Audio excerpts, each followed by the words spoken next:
dear brother's death, the memory be green, and that it us befitted to bear our hearts in grief, and our whole kingdom to be contracted in one brow of woe.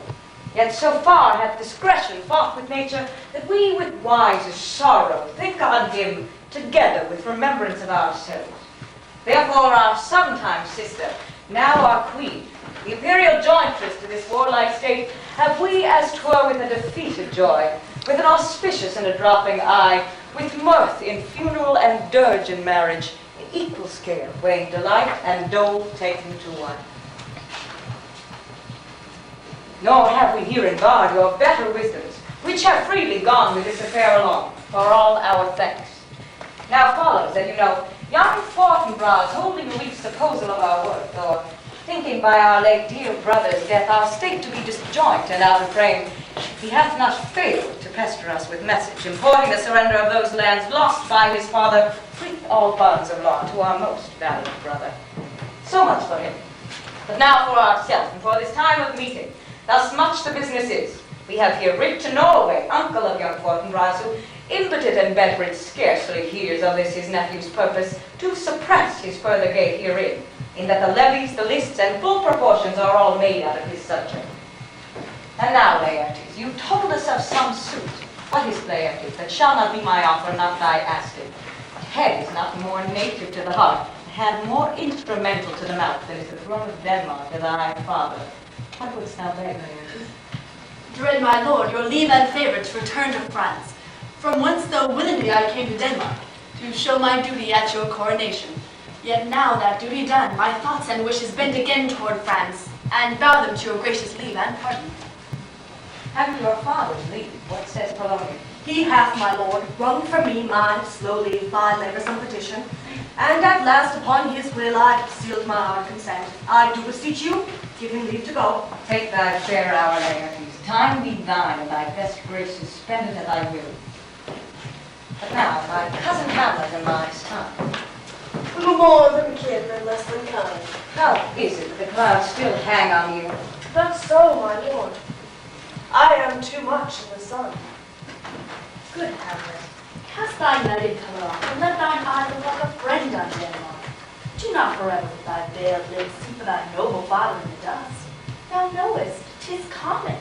All that lives must die, passing through nature to eternity. I imagine. It is common. If it be, why seems it so particularly? Seems, madam. Nay, it is. I know not seems. 'Tis not alone my inky cloak, good mother, nor customary suits of solemn black, nor windy suspiration of forced breath, no, nor the fruitful rue of the eye, nor the dejected havior of the visage that can denote me truly. These indeed seem. They're actions that a man might play. But I have that within which passes show. These are the trappings and the suits of woe. 'Tis sweet and commendable, Hamlet, to give these morning duties to your father, but you must know your father lost a father. That father lost his, and the survivor bound in filial obligation for some term to do obsequious sorrow. But to persever in obstinate and condolence is a course of impious stubbornness, is unmanly grief. It shows a will most incorrect to heaven, a heart unfortified, a mind unschooled, an understanding simple. For what we know must be, and is as common as any of the most vulgar thing to sense. Why should we in our peevish opposition take it to heart? Fie, 'tis a fault to nature, a fault against the dead, a fault to heaven, to reason most absurd, whose common theme is death of fathers, who still have cried from the first course till he that died today, this must be so. We pray you, throw to earth this unprevailing woe, and think of us as of a father, for let the world take note, you are the most immediate to our throne, and with no less nobility of blood than that which dearest father bears his son, do I impart toward you. For your intent in going back to school in Windlord, it is most retrograde to our desire. And we beseech you, bend you to remain here in the cheer and comfort of our eye, our chiefest courtier, cousin, and our son. Good Hamlet, let not thy mother lose her prayers. I pray thee, stay with us, go not to Wittenberg. I will in all my best obey you, madam. Why, 'tis a loving and a fair reply. be as ourselves in Denmark. Madam, come. This gentle and unforced accord of Hamlet sits smiling to my heart, in grace whereof no jocund health that Denmark shall drink today, but the great cannon to the clouds shall tell, and the king's rouse bruit the heavens again with speaking earthly thunder. Madam, come.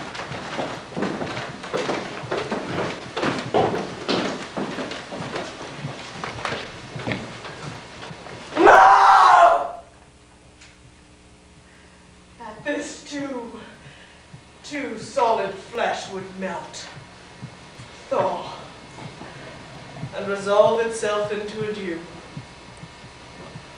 or that the everlasting had not fixed his cannon can self-slaughter. Oh, God, how weary, stale, flat, and unprofitable seem to me all the uses of this world. Fie, 'tis an unweeded garden that grows to seed. Things rank and gross in nature possess it merely.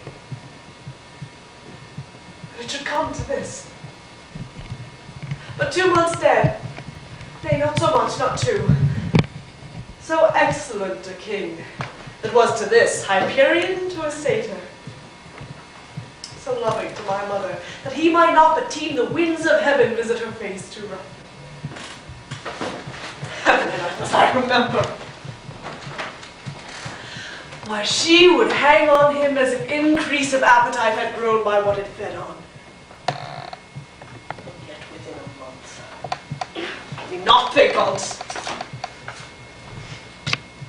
Frailty, thy name is woman.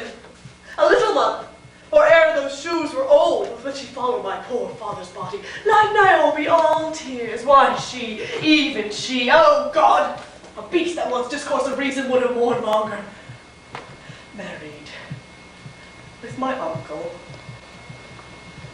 my father's brother, but no more like my father than I to Hercules. Within a month, ere yet the salt of most unrighteous tears had left the flushing in her galled eye, she married. Oh, most wicked speed, to post with such dexterity to incestuous sheets, it is not or it cannot come to good. But break my heart, for I must hold my tongue. Hail to your lordship. I am glad to see thee well. Horatio! Already to forget myself! I sing, my lord, and your poor servant Emma. Sir, my good friend, I'll change that name with you. But what in faith make you from Wittenberg? Rosellen. My good lord. I'm glad to see you well. Good evening, sir. But what in faith make you from Wittenberg? Truant disposition, good my lord. I would not hear your enemies say so, nor shall you do mine with that violence to make a trustner of your own report against yourself. I know you are no truant. But what is your affair in Elsinore? We'll teach you to drink deep ere you depart.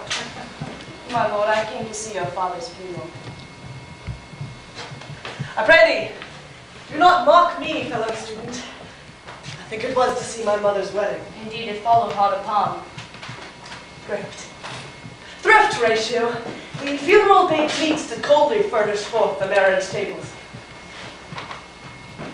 Would I had met my dearest foe in heaven, or ere I had seen that day, Horatio.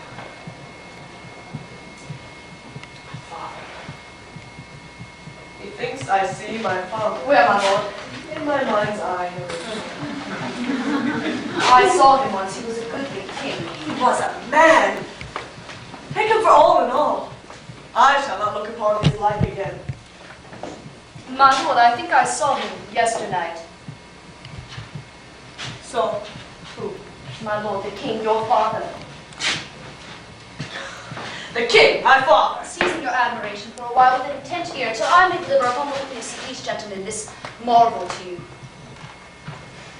For God's love, let me hear. 2 nights together had these gentlemen, Marcellus and Bernardo, on their watch, in the dead vast, in the middle of the night, been thus encountered. A figure like your father, armed to point exactly, capite, appears before them, and with solemn march goes slow and stately by them.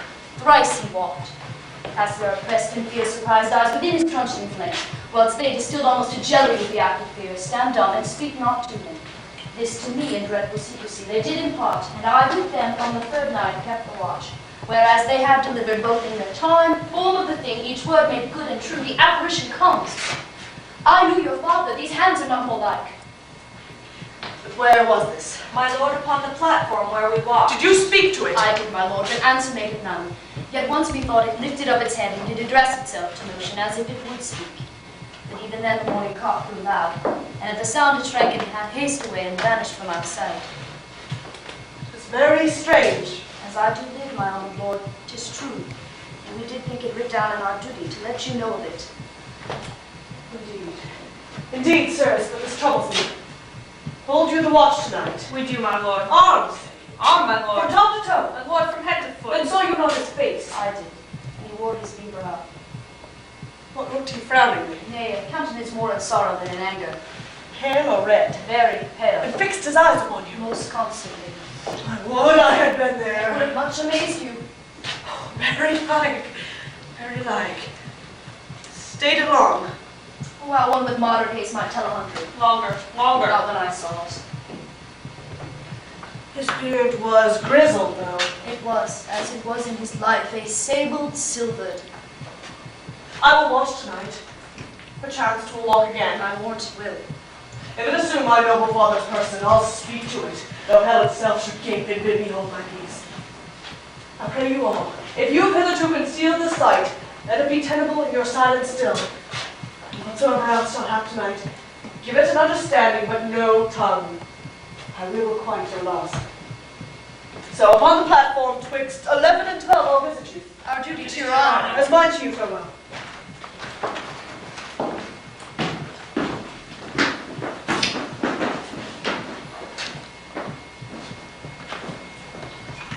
Father's spirit in arms. All is not well. I doubt some foul play. Would the night were come! Till then sit still, my soul. Foul deeds will rise, for all the earth o'erwhelmed them to men's eyes.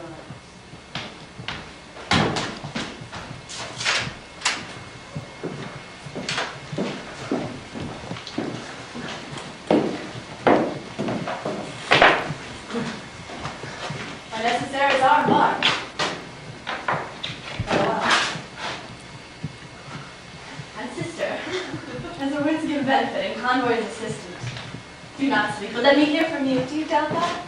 As for Hamlet and the trifling of his favor, hold it a fashion and a toy in blood, a violet in the youth of pretty nature, forward, not permanent, sweet but not lasting. The perfume and suppliance of a minute, no more. No more but so. Think it no more.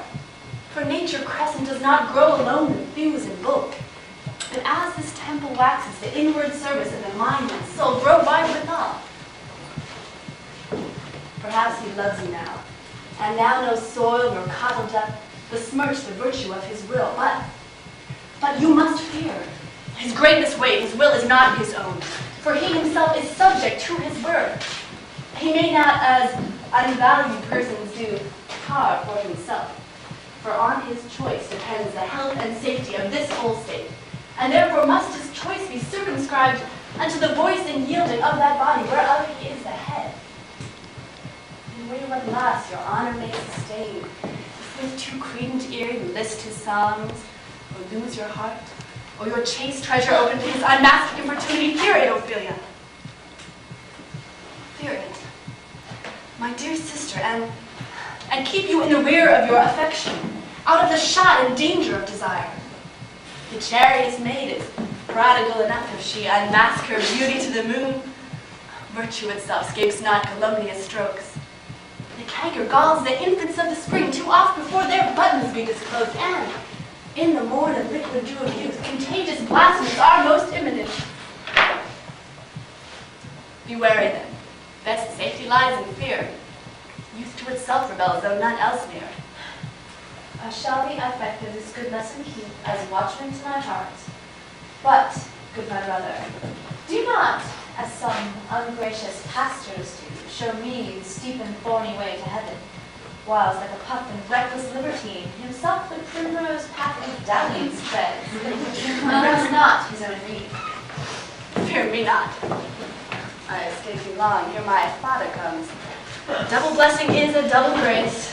Occasion smiles upon a second leave. Attention all TWA passengers. Now boarding 307, non-stop service to Paris. Now boarding 3. Yet here, Laertes. Abort. Abort for shame. The wind sits in the shoulder of your sail, and you are stayed for. There. My blessing with thee, and these few precepts in thy memory. Look, thou character. Give thy thoughts no tongue, nor any unproportioned thought his act. Be thou familiar, but by no means vulgar. Those friends thou hast, and their adoption tried, grapple them to your soul with hoops of steel. But dull not thy palm with entertainment of each new-hatched, unfledged comrade. Beware of entrance to a quarrel, but, being in, bear that the opposed may beware of thee. Give every man thy ear, but few thy voice. Take each man's censure, but reserve thy judgment. Costly thy habit as thy purse can buy, but not expressed in fancy. Rich, not gaudy. For the apparel oft proclaims the man, and dating friends of the best rank and station are of a most select and generous chief in that. Neither a borrower nor a lender be. For loan oft loses both itself and friend, and borrowing dulls the edge of husbandry. This, above all, to thine own self be true, and it must follow as night the day. Thou canst not then be false to any man. Attention RTWA passengers. Final boarding call, flight 307, non-stop service to Paris. Now boarding gate 3. Farewell. My blessing season this in thee. Most humbly do I take my leave, my lord. Farewell. And sister, remember well what I have said to you. It is in my memory locked, and you yourself shall keep the key of it. Farewell.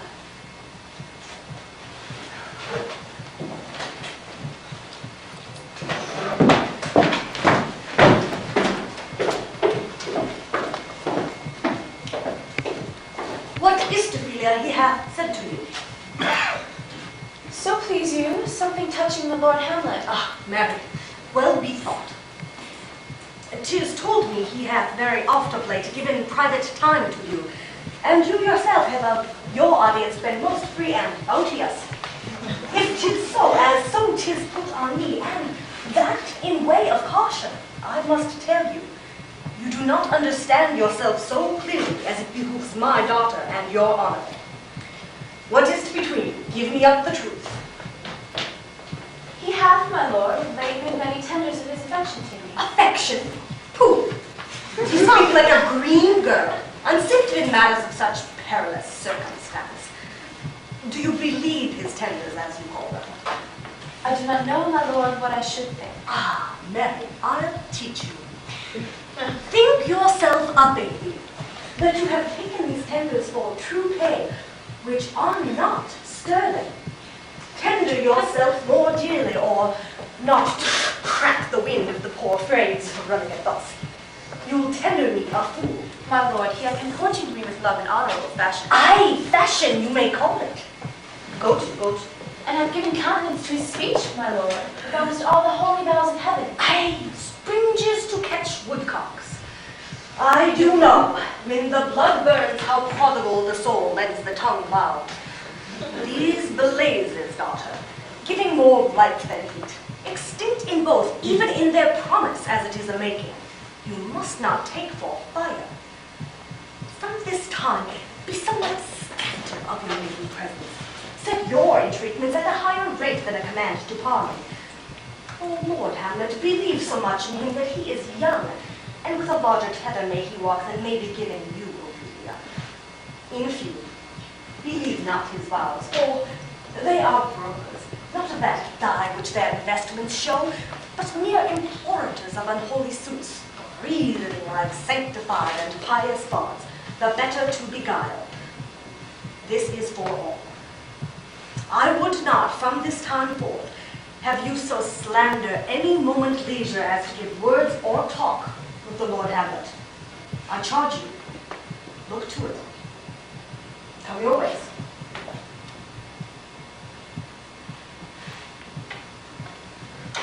I shall obey, my lord.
Shrewdly.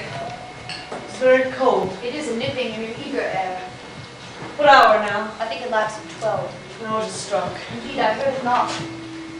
And it draws near the season wherein the spirit is held to want his walk. What means this, my lord? The king doth wait tonight and takes his rouse. Keeps wassail and swaggering up spring reels. And as he drains his draughts of reddish down, the kettle drum and trumpet thus spray out the triumph of his breath. Is it a custom? And merry is it. But to my mind, though I am native here and to the manner born, this a custom more honored than a breach to the observance. This heavy-headed rebel, east and west, makes us traduced and taxed of other nations. They clep us drunkards, and with swinish phrase soil our addition. And indeed, it takes from our achievements, though performed with heart, the pith and marrow of our attribute. So often chances, in particular man, that for some vicious mold of nature in them, as in their birth where they are not guilty, since nature cannot choose his origin, by the overgrowth of some complexion, carrying I say the stamp of one defect, be they fortune's livery or nature's star, shall from the general censure take corruption from that particular fault. The dram of base doth all the noble worth of substance doubt, his own standard.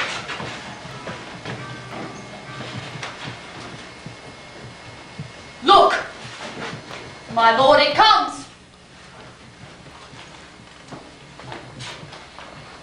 Just and ministers of grace defend us.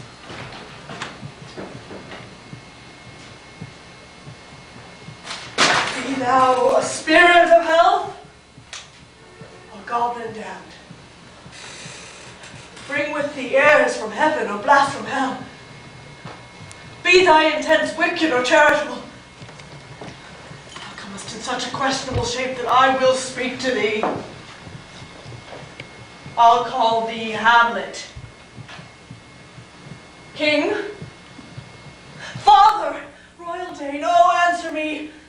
Let me not burst in ignorance, but tell why thy canonized bones, cursed in death, have burst their cerements.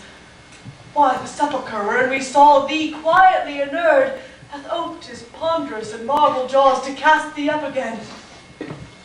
What may this mean, that thou, dead corse, again in complete steel, revisits thus the glimpses of the moon, making night hideous?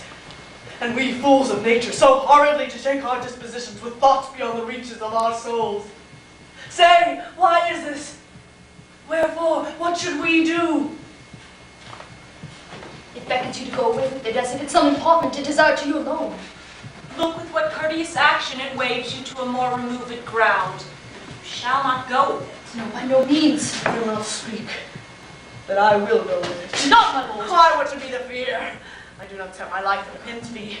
And for my soul, what can it do to that, being a thing immortal as itself? Raise me still. I will go with it. What did it tempt you to go flood, my lord? Or to the dreadful summit of the cliff spit their beaters over the face into the sea, and there assume some other horrible form, which might deprive your sovereignty of reason and draw you into madness. Think of it! The very place puts toys of desperation without other motive into every brain that looks so many fathoms into the sea and hears it roar beneath. It waves me still. Go on, I'll follow thee. You shall not go. Hold off your hands. Rule, you shall not go. My fate cries out and makes each petty artery in this body tardy as a Nemean lion's nerves. Unhappy gentlemen, I say away. I'll make a ghost of him that lets me. Go on, I'll follow thee. You wax is desperate with imagination. Let's follow. 'Tis not fit thus to obey him. Have after, to what issue will this come? Something is rotten in the state of Denmark. Heaven will direct it. Nay, let's follow.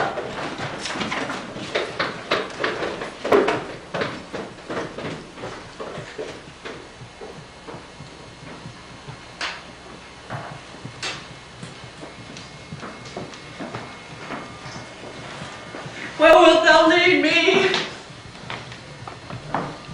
Speak! I'll go no further. Mark me. I will. My hour is almost come, when I to sulphurous and tormenting flames must render up myself. Alas, poor ghost. Pity me not, but lend thy serious hearing to what I shall unfold.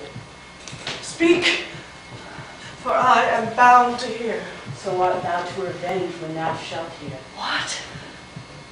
I am thy father's spirit, doomed for a certain term to walk the night, and for the days confined to fast-in fires, to the foul crimes done in my days of nature are burnt and purged away, that I am forbid to tell the secrets of my prison house. I could a tale unfold, whose lightest word would harrow up thy soul, freeze thy young blood, make thy two eyes like stars start from their spheres, thy nutted and combined locks depart, and each particular hair to stand on end, like the quills upon the fretful porcupine. This eternal blazon must not be to ears of flesh and blood. List, list, oh list, if thou didst thy dear father ever love. Oh God. Revenge his foul and most unnatural murder. Murder! Murder most foul is in the best it is, but in this most foul, strange, and unnatural. Haste me to know of it, that I have wings as swift as meditation or the thoughts of love may sweep to my revenge.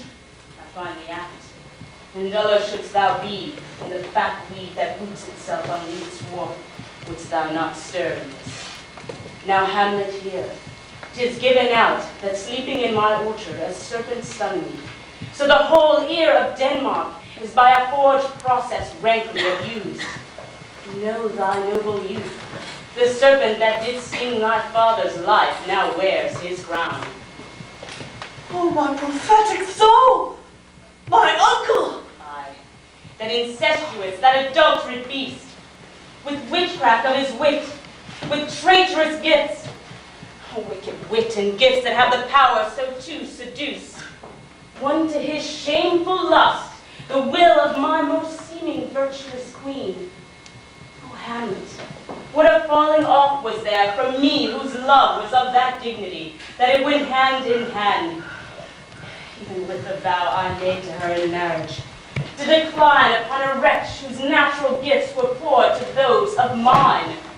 But virtue, as it never will be moved, though lewdness courted in a shape of heaven, so lust, though to a radiant angel linked, will state itself in a celestial bed, and prey on garbage. But soft, methinks I scent the morning air. Brief let me be. Sleeping in my orchard, my custom always of the afternoon, thy uncle's store with cursed heaven on, and in the porches of my ear did pour the leprous distilment, whose effects hold such an enmity with the blood, that swift as quicksilver it courses through the natural gates and alleys of the body, and with a sudden vigor it doth deposit in curd, like eager droppings into milk, the thin and wholesome blood. So did it mine. Thus was I, sleeping, by a brother's hand, of life, of crown, of queen, at once dispatched, cut off even in the blossoms of my sin, unhallowed, disappointed, unannaled, no reckoning made, but sent to my account with all my sins upon my head. Horrible! Horrible!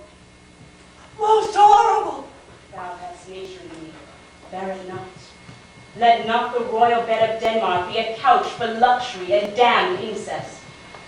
But howsoever thou pursuest this act, taint not thy mind, nor let thy soul contrive against thy mother aught, either to heaven, and to the thorns that in her bosom lodge, to prick and sting her. Fairly well at once. The glowworm shows the matin to be near and gins to pale as ineffectual fire. Adieu.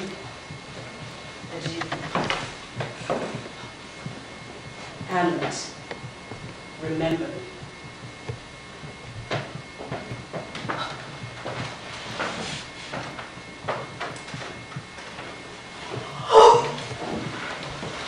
Oh, you host of heaven! Oh, earth! What else? And shall I couple hell? Hold my heart. And you, my sinews, grow not instant old to bear me stiffly up. Remember thee. Aye, thou poor ghost. Oh, memory holds a seat in this distracted globe. Remember thee.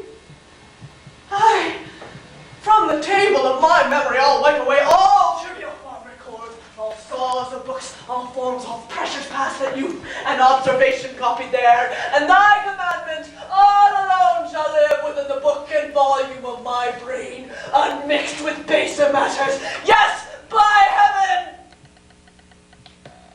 Oh, most pernicious woman! Oh, villain! Villain! Smiling, damned villain! On my tables, meet it as I set it down. One may smile, and be a villain! At least I'm sure it may be so in Denmark. So, uncle, there you are. Now to my word. It is adieu, adieu, remember me. I have sworn it.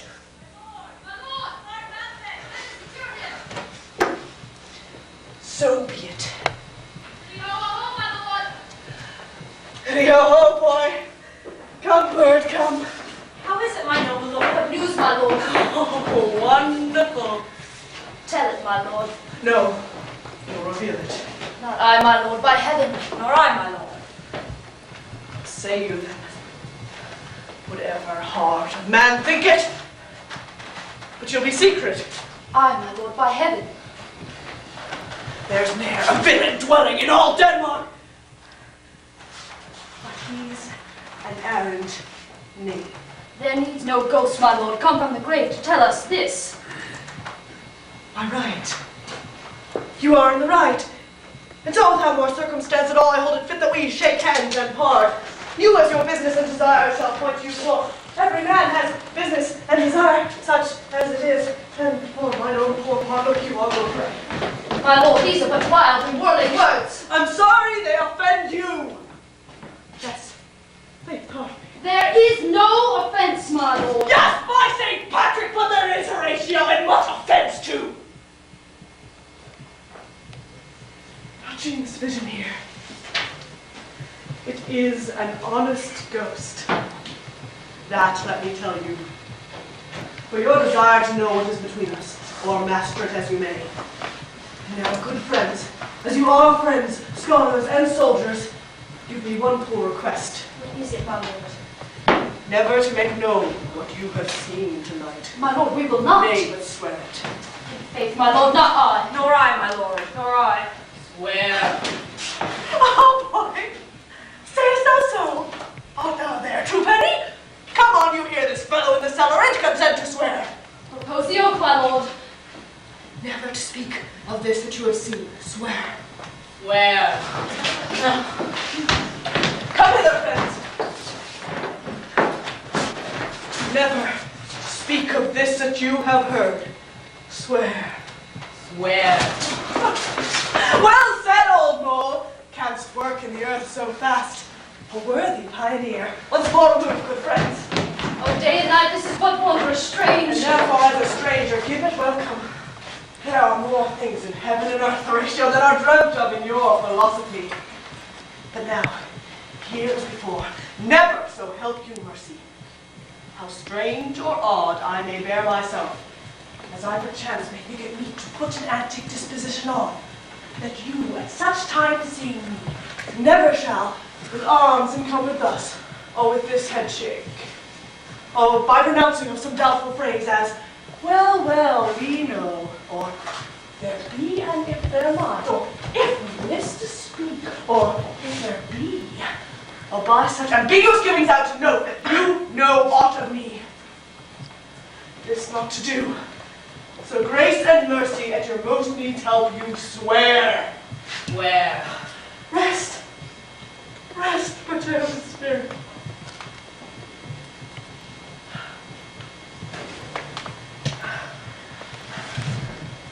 So, gentlemen, with all my love I do commend me to you. And what so poor a man as Hamlet is may do to prove his love and friending to you, God willing shall not lack. Come, let's go in together, and still your fingers on your lips, I pray.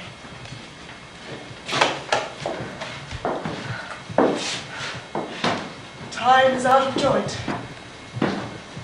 Oh, cursed spite, that ever I was born to set it right. Hey, come! Let's go in together.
What's the matter?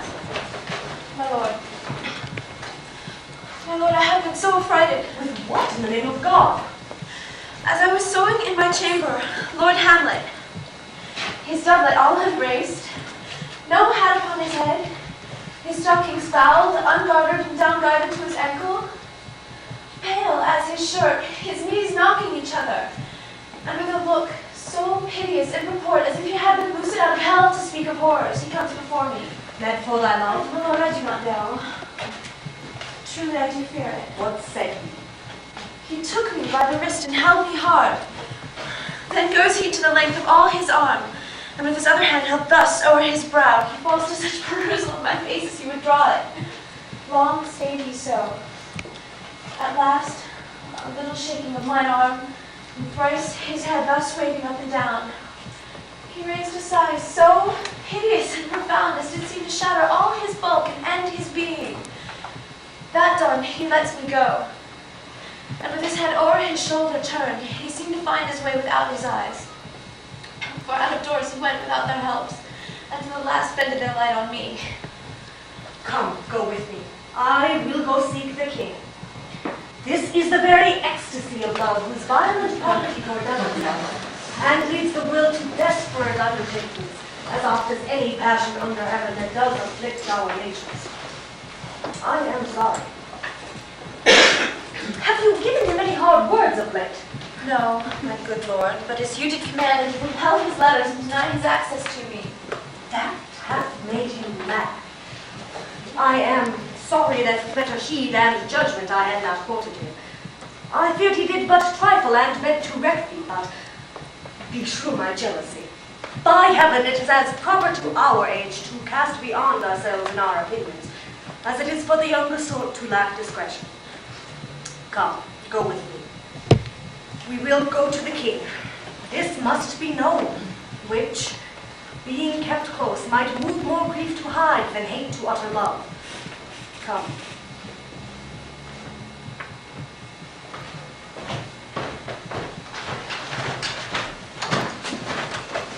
Welcome to you, Rosencrantz and Guildenstern. Moreover, that we much did long to see you, the need we had to use you did because of this hasty sending. Something have you heard of Hamlet's transformation, so polished, if nor the exterior nor the inward man resembles that it was.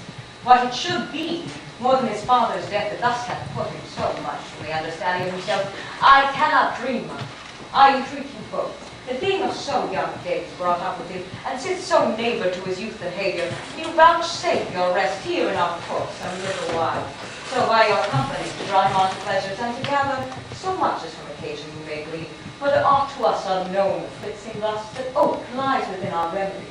Good gentlemen, he hath much talk of you, and sure I am true men there are not living to whom he more appears. If it will please you, to show us so much gentry and goodwill, as to expend your time with us a while, for the supply and profit of our home, your visitation shall receive such thanks as fits a king's remembrance. Both your majesties might, by the sovereign power you have of us, put your dread pleasures more into command than to entreaty. But we both obey, and here give up ourselves in the full bent to lay our service freely at your feet to be commanded. Thanks, Rosencrantz and gentle Guildenstern. Guildenstern and gentle Rosencrantz, and I beseech you to instantly visit my much too changed son. Heavens make our presence and our practices pleasant and helpful to him. Ah, amen.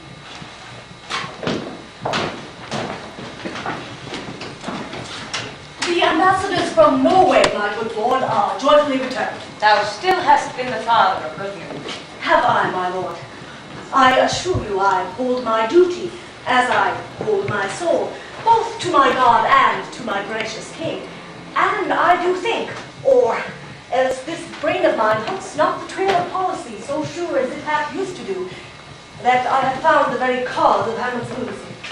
Speak of that. That do I long to hear.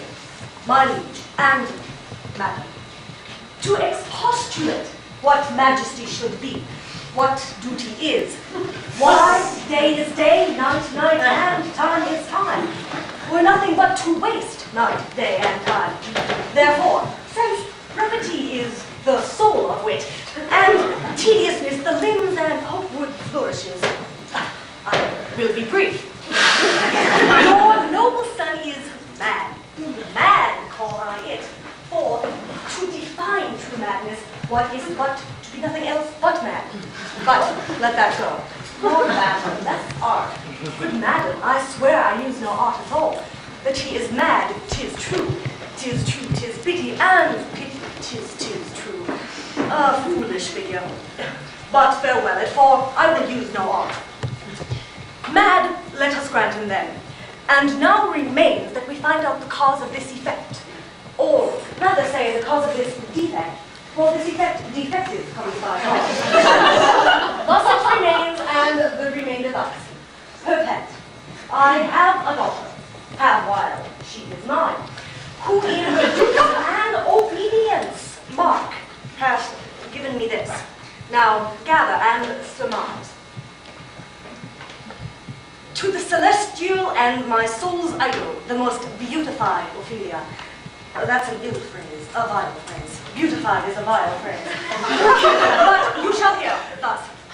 In her most excellent white bosom, these, etc. Things from Hamlet to her. Good madam, stay a while. I will be faithful. Doubt thou the stars are fire. Doubt that the sun doth move. Doubt truth to be a lie, but never doubt I love. Oh, dear Ophelia, I am ill at these numbers. I have not aught to reckon my groans, but that I love thee best. Oh, most best, believe it, adieu. Thine evermore, most dear lady, whilst this machine is to him a Hamlet.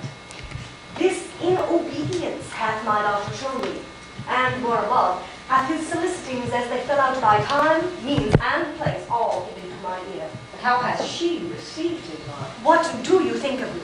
As of a man faithful and honorable. I'd fain prove so. What might you think? When I'd seen his hot love on the wing, as I perceived it, I must tell you that before my offer told me. What might you, or my dear Majesty, your queen here, think? If I had played the desk or table book, or given my heart a winking mute and dumb, or looked upon this love with idle sight, what might you think? No, I went round to work, and my young mistress thus I did bespeak. Lord Hamlet is a prince out of thy star. This must not be. And then I precepts gave her, that she should walk herself from his door, admit no messengers, receive no tokens, which done, she received the fruit of my advice, and he, repulsive, a short-tailed man, fell into a sadness, then into a fast, thence to a watch, thence into a weakness, thence to a lightness, and by this declension, into the madness wherein he now raves, and all we mourn for. You think 'tis this? It may be very likely. Hath there been such a time, I fain know that, when I have positively said 'tis so, that it proved otherwise? Not that I know. Take this from this, if it be otherwise. If circumstances lead me, I will find where truth is hid, though it were hid indeed within the center. How may we try this further? You know sometimes he walks 4 hours together here in the lobby. Oh, so he does indeed. At such a time I'll loose my daughter to him. Now see you and I behind an ambush, mark the encounter. If he love her not, and be not from his reason fallen thereon, let me be no assistant for a state, but keep a farm and cottages. We will try it. But look, for sadly the poor wretch comes reading. Away, I do beseech you both away. I'll board him presently. Give me leave.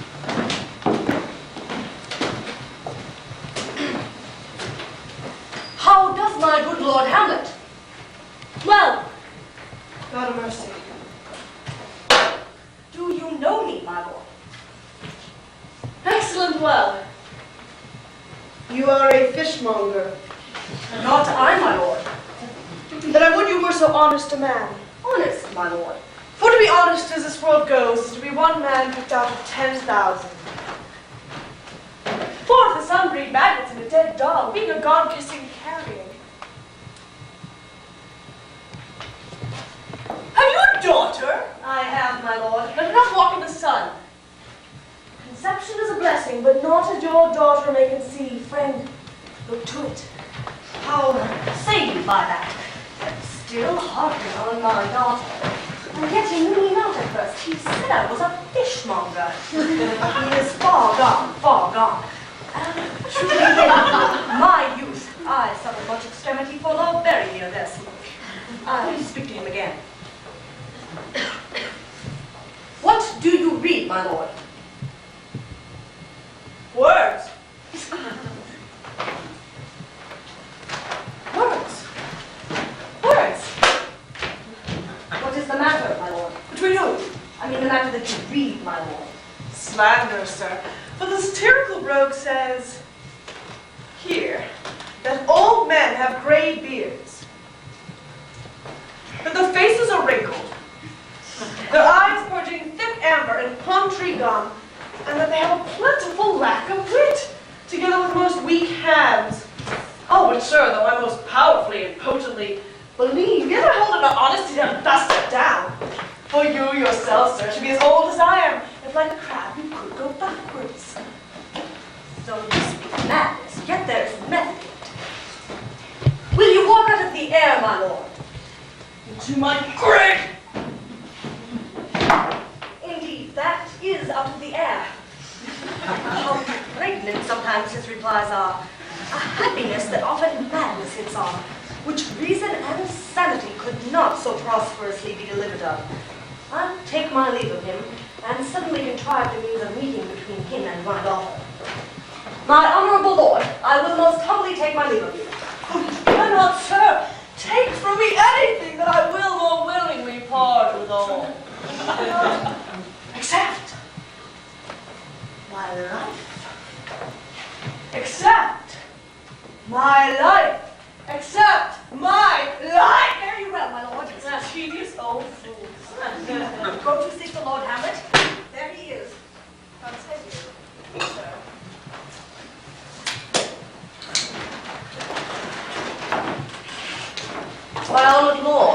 My most dear lord. My excellent good friend! How dost thou Gilden's turn up? Rosencrantz, good lads, how do you both? As the indifferent children of the earth. Happy in that we're not over happy. On fortune's cap, we're not the very bottom. Nor the soles of her shoes. Neither, my lord. Then you live about her waist, or in the middle of her favours. Faith her up privates, we. In the secret parts of fortune. Oh, most true, she is a strumpet. What's the news? None, my lord, but that the world's grown honest. Then is doomsday near. But your news is not true. Let me question more in particular. What have you, my good friends, deserved in the hands of fortune that she sent you to prison hither? A prison, my lord. Denmark's prison. Then is the world one. A goodly one. In which there are many confines, wards, and dungeons. Denmark being one of the worst. You think not so, my lord? Why then 'tis none to you. For there's nothing either good or bad, but thinking makes it so. Why then To me, it is a prison. Why then your ambition makes it so. Narrow, your mind. Oh God, I could be bounded in a nutshell. Become myself a king in infinite space, but then I have bad dreams. Which dreams are themselves ambition, for what is the substance of the ambitious but the very shadow of a dream? The dream itself is but a shadow. Truly, and I hold ambition to be of such airy and light quality that it is but a shadow's shadow. Then are our beggars' bodies, and our monarchs and outstretched heroes the beggars' shadows. Shall we to the court? For by my fate I cannot reason. We'll wait upon you. No such matter. I will not sort you with the rest of my servants. For to speak to you like an honest man, I am most dreadfully attended. But what, in the beaten way of friendship, make you at Elsinore? To visit you, my lord, no other occasion.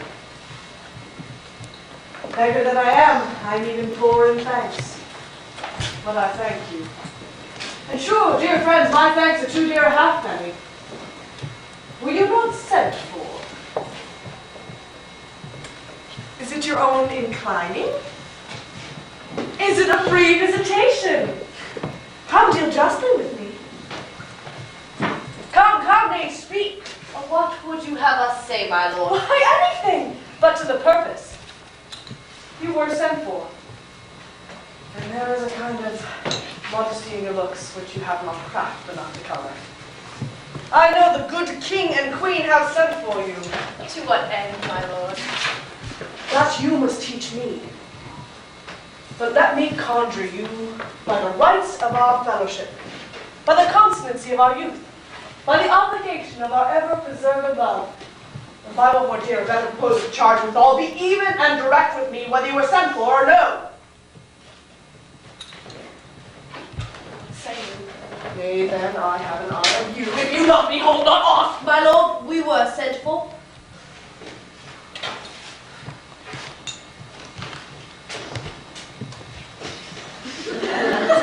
I will tell you why.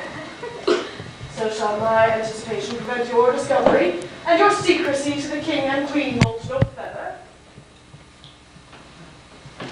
I have of late, wherefore I knew not, lost all my mirth, forgot all custom of exercise. Indeed, it goes so heavily with my disposition that this goodly frame, the earth, seems to me a sterile promontory. This most excellent canopy, the air, look you! This brave o'erhanging firmament, this majestical roof fretted with golden fire. Why, it seems no other thing to me than a foul and pestilent congregation of vapors. What a piece of work is a man! How noble in reason, how infinite in faculty, in form and moving, how express and admirable. In apprehension, how like a god. The beauty of the world, the paragon of animals, and yet to me, what is this quintessence of dust? Man delights not me. No, no woman neither. Elias smiling if you would say so. Oh, my lord, there were no such stuff in my thoughts. Why did you laugh then when I said man delights not me? I think if you delight not in the man, but Lenten entertainment the players shall receive of you. We courted them on the way, and hither are they coming to offer you service. Players are Even those you were wont to take delight in, the tragedians of the city. Do they hold the same estimation they did when I was in the city? Are they so followed? No, indeed are they not. How comes it? They grow rusty. Nay, their endeavour keeps no want of pace, but there is, sir, an aerie of children. These are the fashion now, and so be rattle the common stages, or so they call them. Many wearing rapiers are afraid of the goose quill, and dare scarce come thither. What are they, children? Will they pursue the quality no longer than they can sing? It's possible. There has been much throwing about of brains. Do the boys carry it away? Aye, that they do. I feel Xanthia's learning too. It's not very strange. For my uncle is king of Denmark. And those that made mouths at him while my father lived. Give 20, 40, 50, and 100 ducats apiece for his fixture in lit. Splud, there is something in this more than natural. If philosophy could find it out. There are the players, my lord.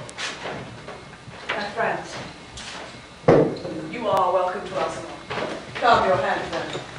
The accordance of welcome is fashion and ceremony. Let me comply with you in this garb, lest my extent to the players, which must appear more outward than yours, more appear like entertainment.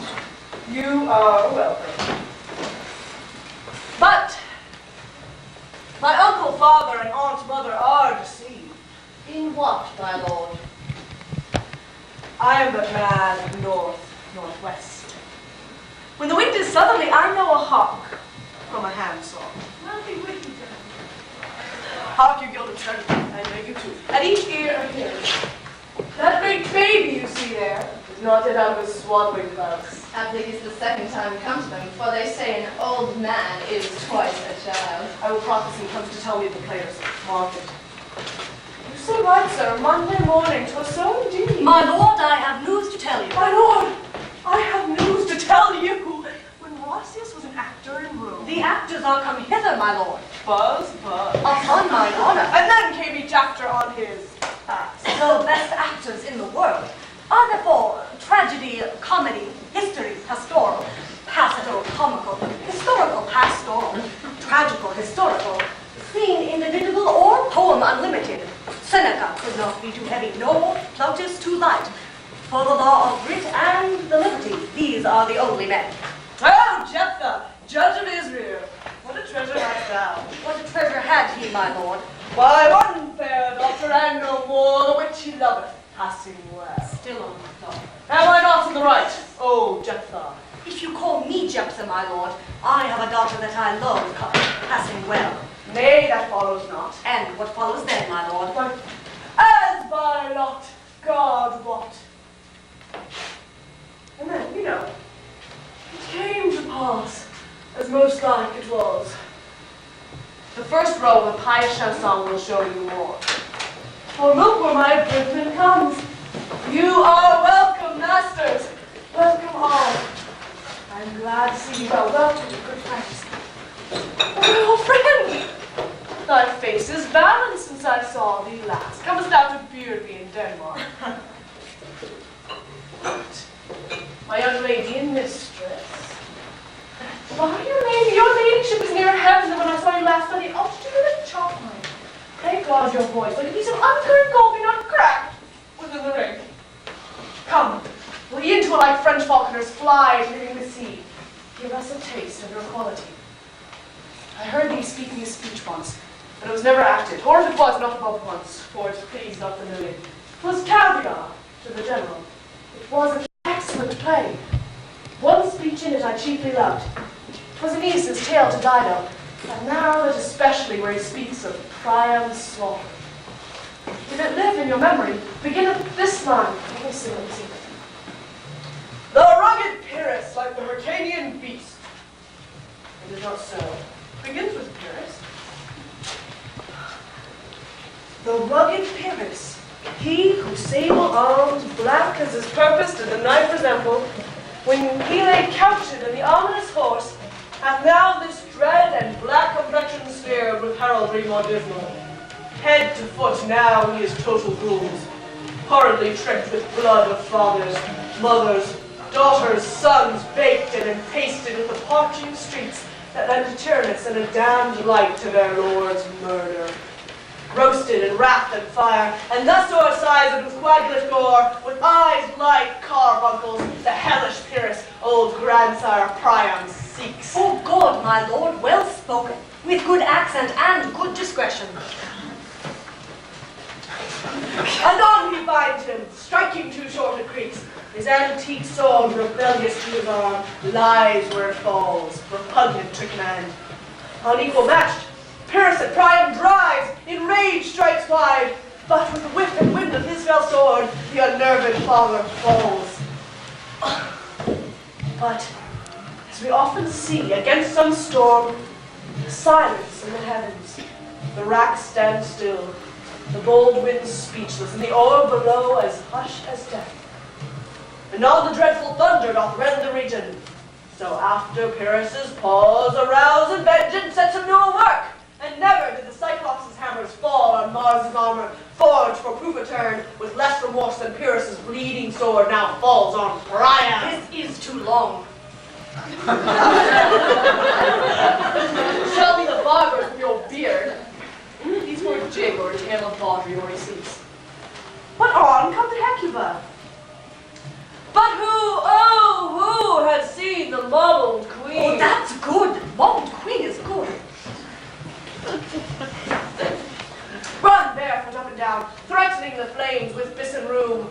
Clout upon that head where late the diadem stood, and for a robe, about her lank and all o'er-teeming loins, a blanket in the alarm of fear caught up. Who this had seen, with tongue in venom steeped, 'gainst fortune's state would treason have pronounced. But if the gods themselves did see her then, when she saw Pyrrhus make malicious sport, and mincing with his sword her husband's limbs, the instant burst of clamor that she made, unless things mortal moved them not at all, would have made melt the burning eyes of heaven and passion in the gods. Look whether he has not turned his color and has tears in his eyes. I pray you, no more. Well, my lord, do you see the players well bestowed? Do you hear? Let them be well used.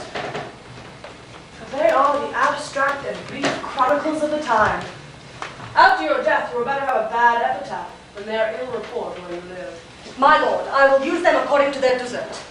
God's body can man much better. Use each man after desert, and who should escape whipping. Use them after your own honor and dignity. The less they deserve, the more merits in your bounty.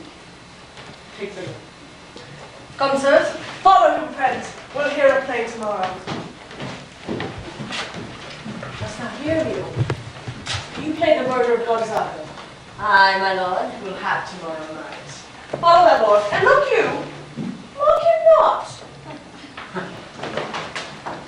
My good friends, I'll leave you till tonight. You are welcome to us. Good, my lord. I so God be with ye.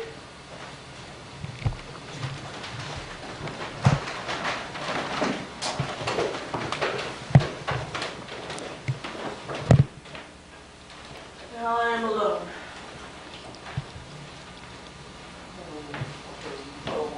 Peasant slave am I. Is it not monstrous that this player here, but in a fiction, in a dream of passion, could force his soul so to his own conceit, that from her working all his visage waned, tears in his eyes, distraction in his aspect, a broken voice, and his whole function suiting with forms to his conceit. And all for nothing. For Hecuba! What's Hecuba to him, or he to Hecuba, that he should weep for her? What would he do? Had he the motive and the cue for passion that I have, he would drown the stage with tears, and cleave the general ear with horrid speech, make mad the guilty, and appall the free, confound the ignorant, and amaze indeed the very faculties of eyes and ears. Yet I, a dull and muddy-middled rascal peak, like John Dreams, I'm pregnant of my cause and can say nothing. No. Not for a father, upon whose property and life a damned of people's maid. Am I a coward? Who calls me villain? Breaks my pate across, plucks off my beard, blows in my face, treats me by the nose, gives me the line, throws the demons belongs. Who does me this? I should take it. For it cannot be but that I am pigeon-livered. For ere this, I should have fatted all the region kites with this slave's offal. Blushing, body, villain, remorseless, treacherous, damned villain. Oh, vengeance! What an ass am I!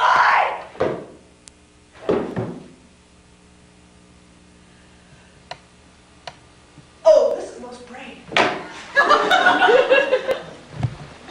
And I, the son of a dear father, murdered, provoked to my revenge by heaven and hell, must like a whore unpack my heart with words, and fall and drown like a very scullion. Vile foe!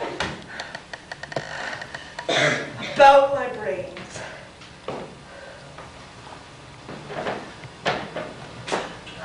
I have heard that guilty creatures sitting in a play have by the very cunning of the scene been struck so to the very soul that presently they have proclaimed their malefactions. I'll have these players play something like the murder of my father before my uncle. I'll observe his looks. I'll tempt him to the quick. If he do but flinch, I know my cause. Spirit that I have seen may be the devil. And the devil hath the power to assume a pleasing shape. Yea, and perhaps out of my weakness and my melancholy, as he is very potent with such spirits, abuses me to damn me. I'll have grounds more relative than this. The play is the thing wherein I'll catch the conscience of the king.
By no drift of conference, get from him why he puts on this confusion, breaking so harshly on his days of quiet with turbulent and dangerous lunacy.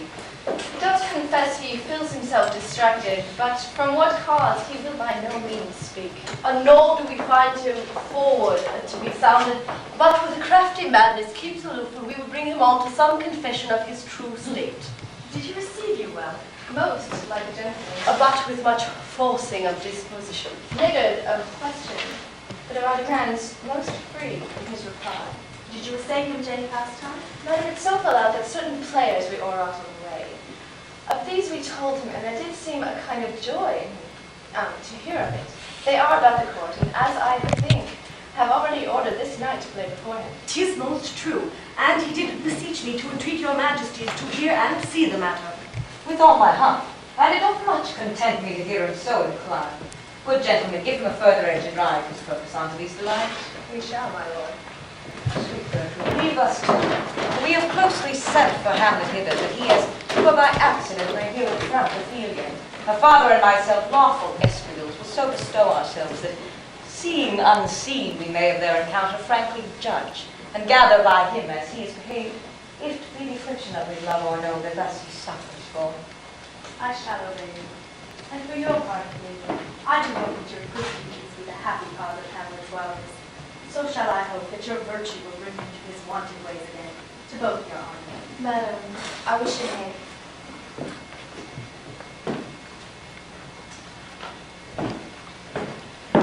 Ophelia, walk you here. Gracious, so please you, we will bestow ourselves. Read on this book. That show of such an exercise may color your loneliness. We are oft to blame in this. 'Tis too much proved that with devotions, visage, and pious action, we do sugar all the devil himself.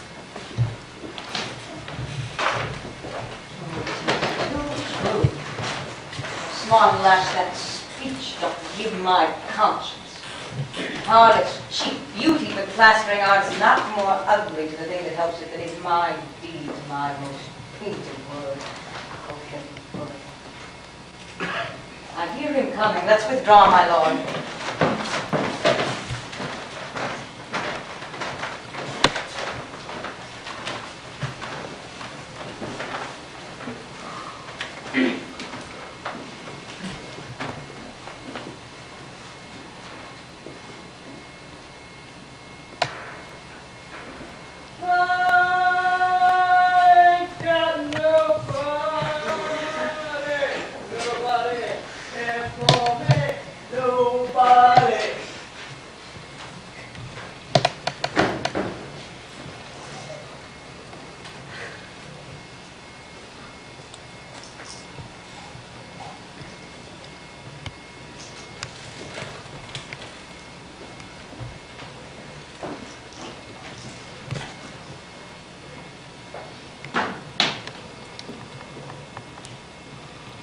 Be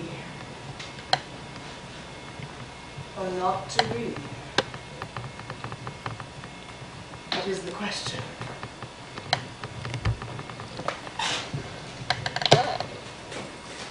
Whether it is nobler in the mind to suffer the slings and arrows of outrageous fortune, or to take arms against a sea of troubles and by opposing enemy. To die. Sleep. No more. And by sleep to say we end the heartache and the thousand natural shocks that flesh is heir to. 'Tis a consummation! Do not what you wished. To die. Sleep. To sleep perchance to dream.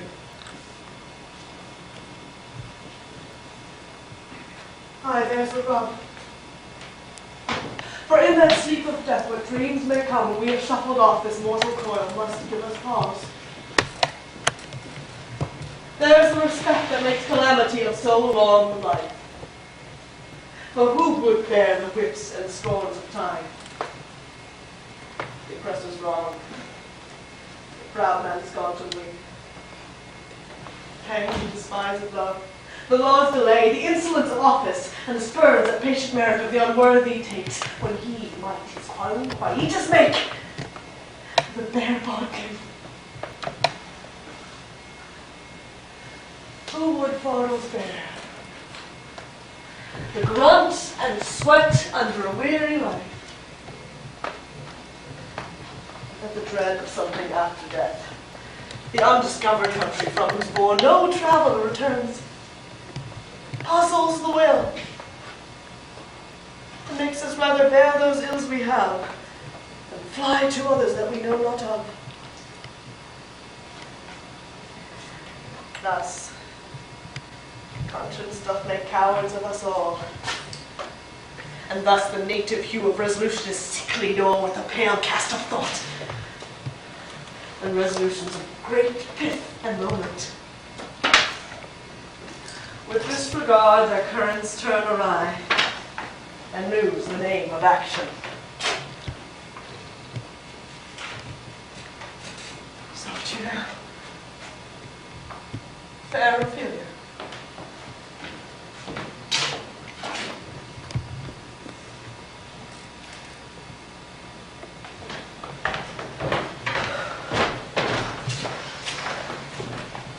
Nymph?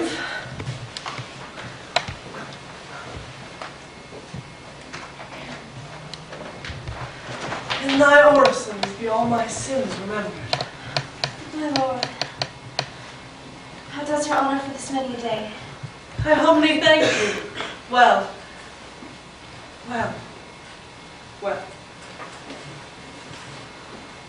My lord, I have remembrances of yours that I have longed to redeliver. I pray you now receive them. No, not I. I never gave you aught. My honored lord, you know right well you did. And with them words of so sweet breath composed as made the things more rich. Their perfume lost, take these again. For to the noble mind, rich gifts wax poor when givers prove unkind. There, my lord.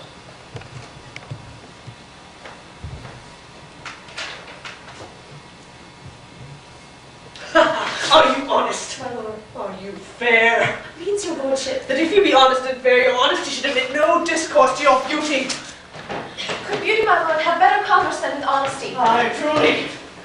For the power of beauty will sooner transform honesty from what it is to a bond. And the force of honesty can translate beauty into his likeness. This was sometimes a paradox, but now the time gives it proof. I did love you once. Indeed, my lord, you made me believe so. You should not have believed me. Your virtue cannot so inoculate our old stock, but we shall relish on it. I loved you not. I was the Lord deceived. Get thee to a nunnery. Why wouldst thou be a breeder of sinners?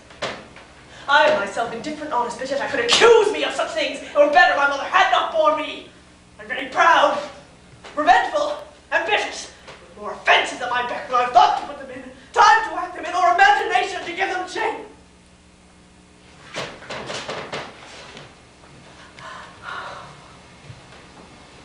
What should such fellows as I do, crawling between earth and heaven?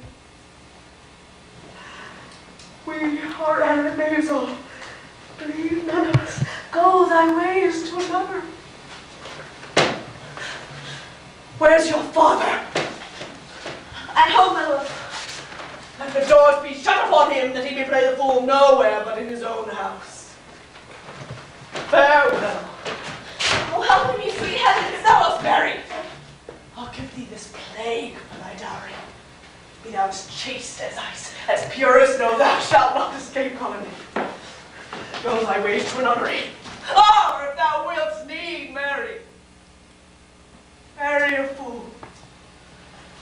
The wise men know well enough what monsters you make of them.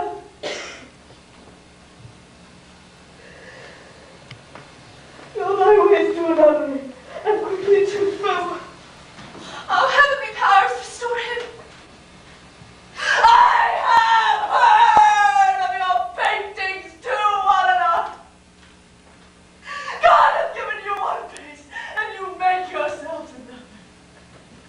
You dig, you amble, and you list. You nickname God's creatures and make your wantonness your ignorance. Go to, I'll no more on it. It hath made me mad.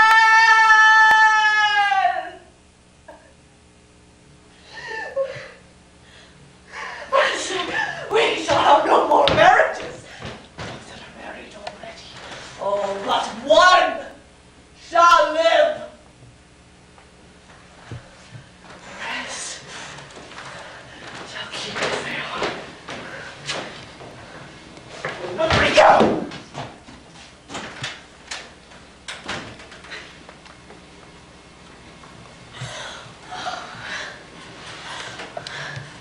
What a noble mind is here overthrown.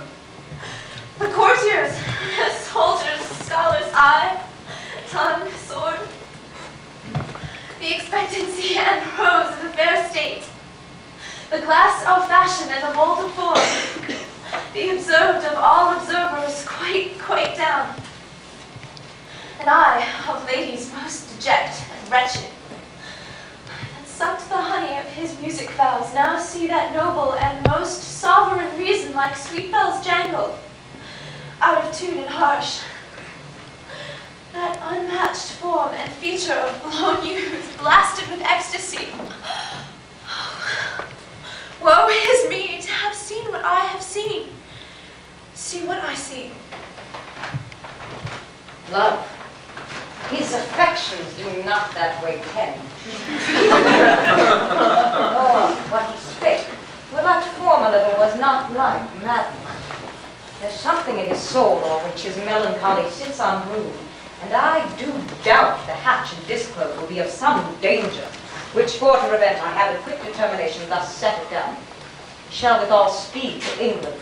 Haply the seas and countries different with variable objects shall expel this something settled matter in his heart, whereon his brain still beaten puts him thus from fashion of himself. What think you of it? It shall do well. But yet do I believe the origin and commencement of his grief sprung from neglected love. How now, Amelia? You need not tell us what Lord Hamlet said. We heard it all. My lord, do as you please, but if you hold it fit, after the play, let his queen mother all alone entreat him to show his grief. And I'll be placed, so please you, within the ear of all their conference. If she find him not, to England send him, or confined him where your wisdom best shall make. It shall be so. Madness and great ones must not unwatched go.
Horatio.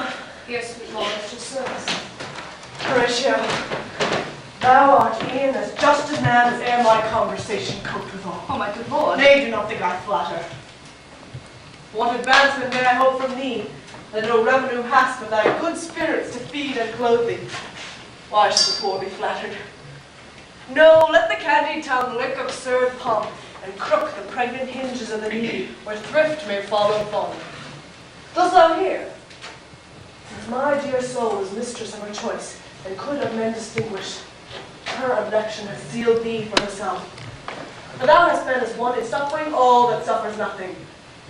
A man whose fortunes, buffets, and rewards has ta'en with equal thanks.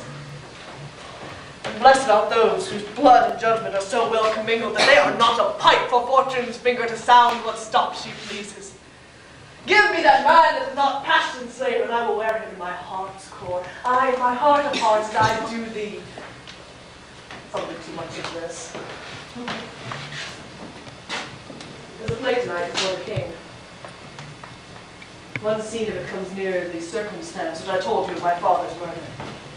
I prithee, when thou seest that act afoot, even with the very comment of thy soul, observe my uncle. His occulted guilt do not itself unkennel in one scene. It is a damned ghost that we have seen. My imagination stiffy. Give him needful note, for I mine eyes will rivet to his face, and after we will both our judgments join in censure on this seeming. Well, if he still was the plagues playing and escape detecting, I will pay the theft. They're coming to the plan. Get your place, Miss Yada.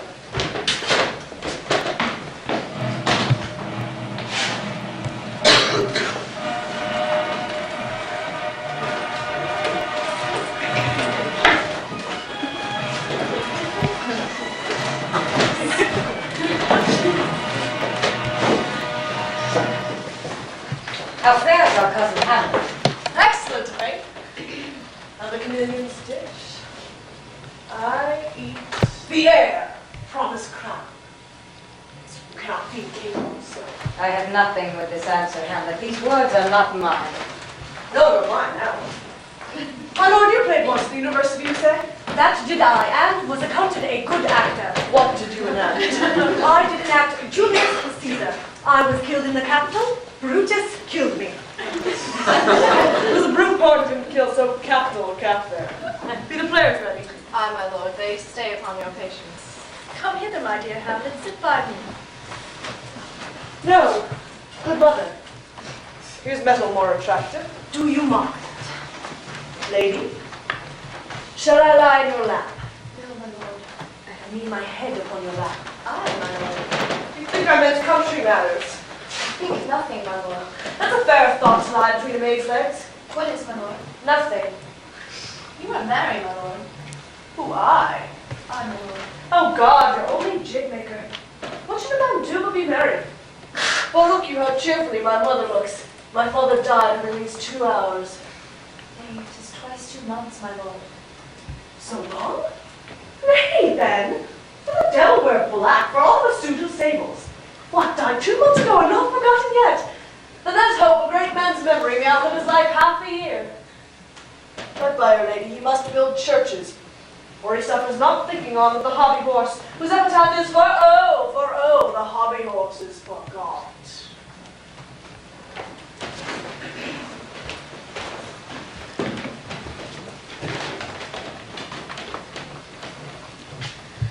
For us and for our tragedy, here stooping to your clemency, we beg your hearing patiently.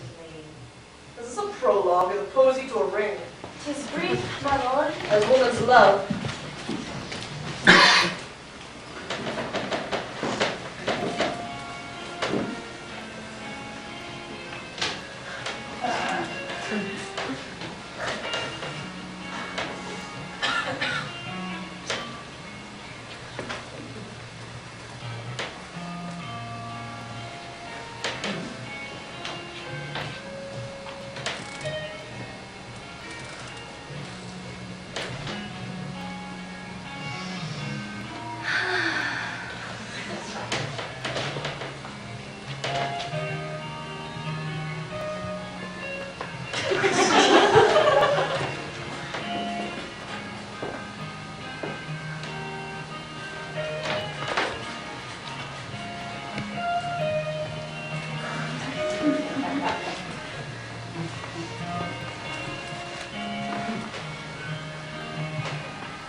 Wormwood.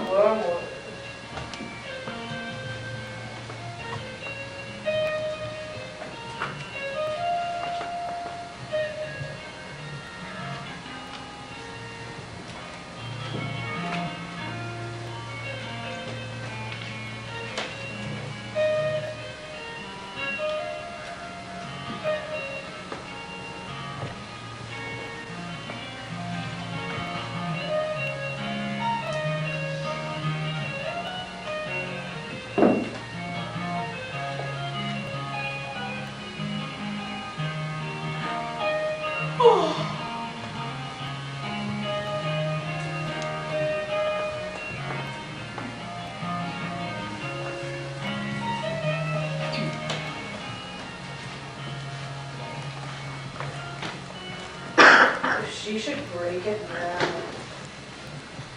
Madam, how I do so? The lady protests too much, methinks. Oh, but she'll keep her word.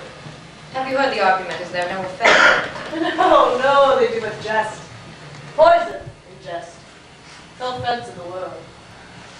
What do you call the play? The Mousetrap. Mary Howe, Tropically. This play is the image of a murder done in Vienna. Gonzaga was the Duke's name. His wife, Baptista. You shall see anon.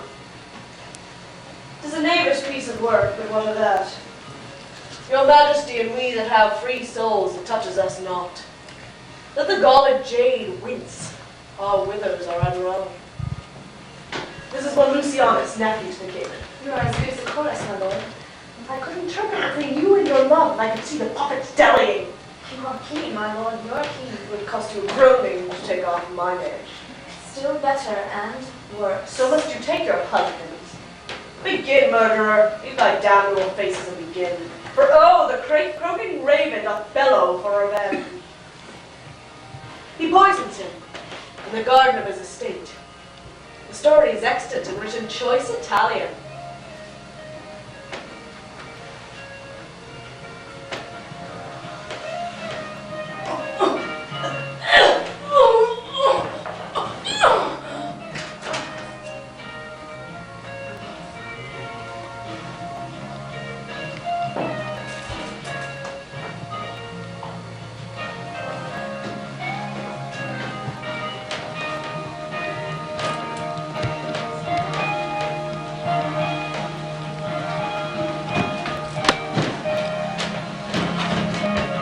See anon how the murderer gets the love of Gonzago's wife.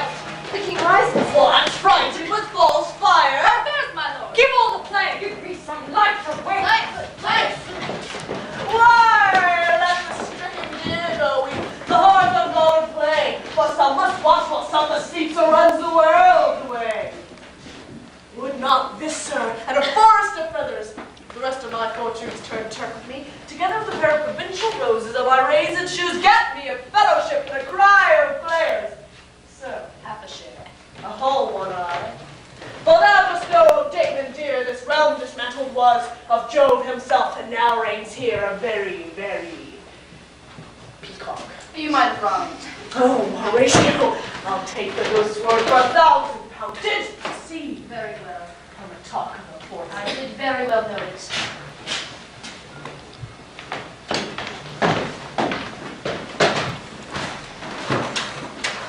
Good my lord, vouchsafe me a word. Sir, the whole history. The king, sir, Aye, sir, what of him? is in his retirement marvellous distempered. With drink, sir. No, my lord, rather with choler. Your wisdom would show itself far more richer to signify this to his doctor. For me to put him to his purgation would perhaps plunge him into far more choler. Good my lord, fit your discourse into some frame, and start not so wildly from my affair. I am tame, sir. Pronounce. The queen, your mother, in a great state of great agitation, hath sent me to you. You are welcome. No, my lord, this courtesy is not of the right breed. If it shall please you make me a wholesome answer, I shall do your mother's commandment. If not, your pardon, and my return shall be the end of my business. Sir, I cannot. What, my lord? Make you a wholesome answer. My wit's disease! But such answer as I can make you shall command, or as you say, my mother, but no more, but to the business. My mother, you say. Your behavior hath struck her into amazement and admiration. Oh, wonderful son that can so astonish a mother. But is there no sequel on the heels of this mother's adoration? Impart. She desires to speak with you in her closet ere you go to sleep. We shall obey. Were she 20 times our mother. Have you no further trade with us? My lord, you once did nothing. So do I still raise pickers and stealers. My lord, you do surely bar the door on your freedom if you deny your griefs to your friend. Sir, I lack advancement. How can that be when you have the voice of the king himself for your succession in Denmark? Aye, but sir, while the grass grows, proverb is something musty. Oh, the recorders, let me see one. Withdraw with you.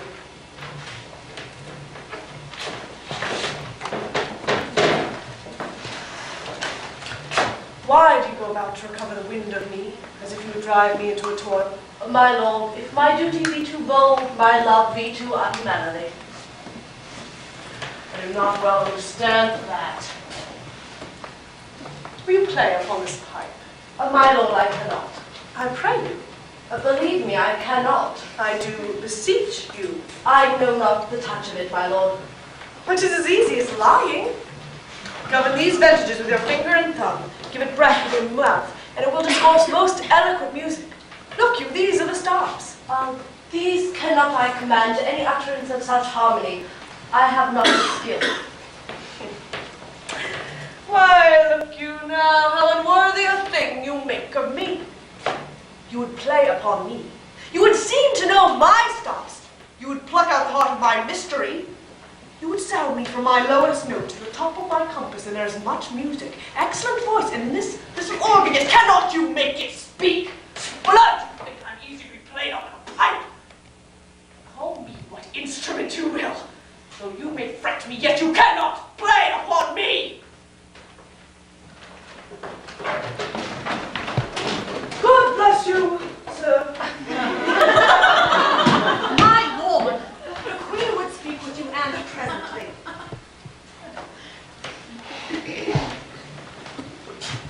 See yonder cloud, that's almost in the shape of a camel. By the mass, and 'tis like a camel, indeed. He thinks it is like a weasel. It is backed like a weasel, or like a whale. Very like a whale. Then I will come to my mother by and by. Big fool, top of my bed. By and by. I will say so. By and by is easily said.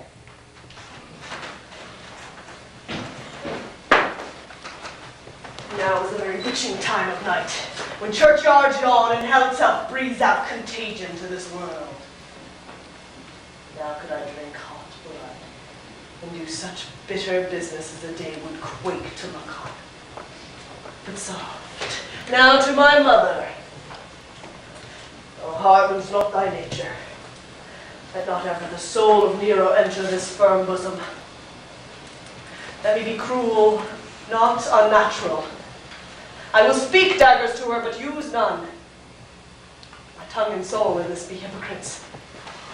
How in my words soe'er she be shent, never my soul give them consent.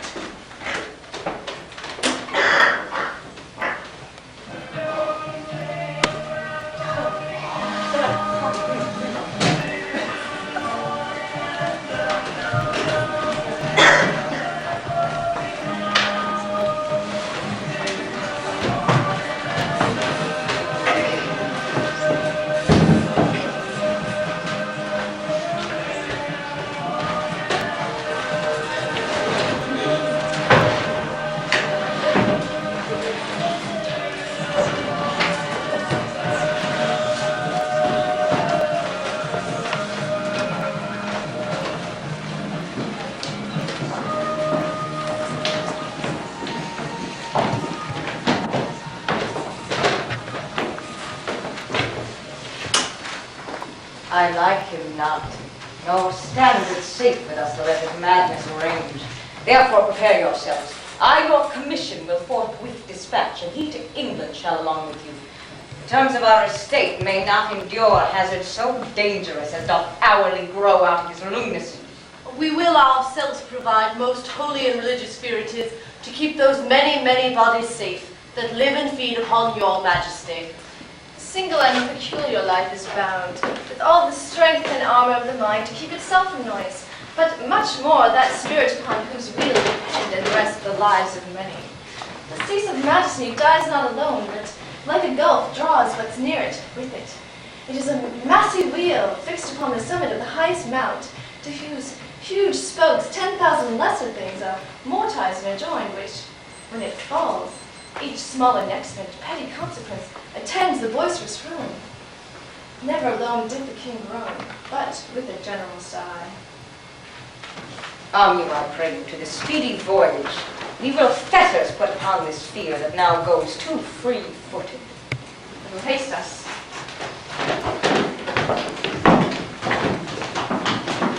My lord, he is going to his mother's closet. Behind the arras I'll convey myself to hear the process. And as you said, and wisely was it said, 'tis meet that some more audience than a mother, since nature makes them partial, should o'erhear their speech of vantage. Fare you well, my liege. I'll call on you ere you go to bed and tell you what I know. Thanks, dear my lord.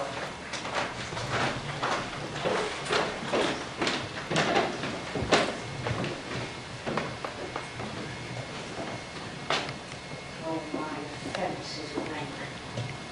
Smells to heaven. Hath the primal eldest curse upon it. A brother's indignation be as sharp as will, my stronger guilt defeats my strong intent. And like a man to double business bound, I stand and pause where I should first begin and both neglect. Ah, if this cursed hand were thicker than itself in brother's blood, stand brave enough in the sweet heavens to wash it white as snow. Where too serves mercy, but to confront the visage of offense. What's in prayer of this twofold force? We forestalled ere we come to fall. Pardon me now, and I'll look up. My fault is past. But oh, what form of prayer can serve my turn? Forgive me my foul murder! Cannot be, since I am still possessed of those effects for which I did them. My crown, mine own ambition, and my queen. May one be pardoned and retain the offense. And the corrupted currents of this world, offence's gilded hand may shove by justice. And oft 'tis seen the wicked prize itself buys out the law. It is not so, God. There is no shuffle. There the action lies in his true nature, and we ourselves compelled even to the teeth and forehead of our faults to give it evidence. What rests? Try what repentance can, what can it not? Yet what can it when one cannot repent? Oh, wretched state! Bosom black as death! Lie with soul and struggling to be free and more engaged! Help, angels, essay! Now, stubborn leaves and hung strings of steel be softly singing that the newborn babe. All may be well.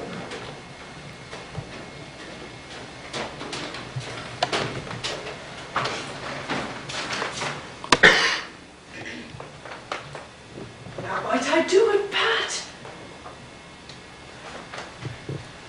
Now he's praying. Now and so he goes to heaven. And so am I revenged. That would be scant. A villain kills my father. For that, I, his sole son, to this same villain sent to heaven? Oh, this is hire and salary, not revenge.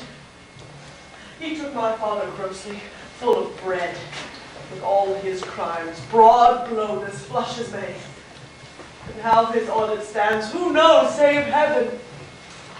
But in our circumstance, and course of thought is heavy with him. And am I then revenged to take him in the purging of his son, when he is fit and seasoned for his passage? No. Up, sword. Know thou a more horrid hate. When he is drunk asleep, or in his rage, or in the incestuous pleasure of his bed, gaming, swearing, or about some act that has no relish of salvation in it, then trip him. At his heels may kick at heaven, and the soul be damned and black as hell whereto it goes. Now understands. This physic but prolongs thy sickly days.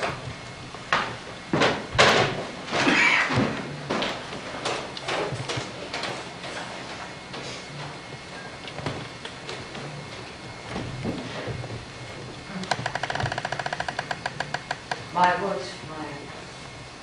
My thoughts remain below. Words without thoughts never to heaven.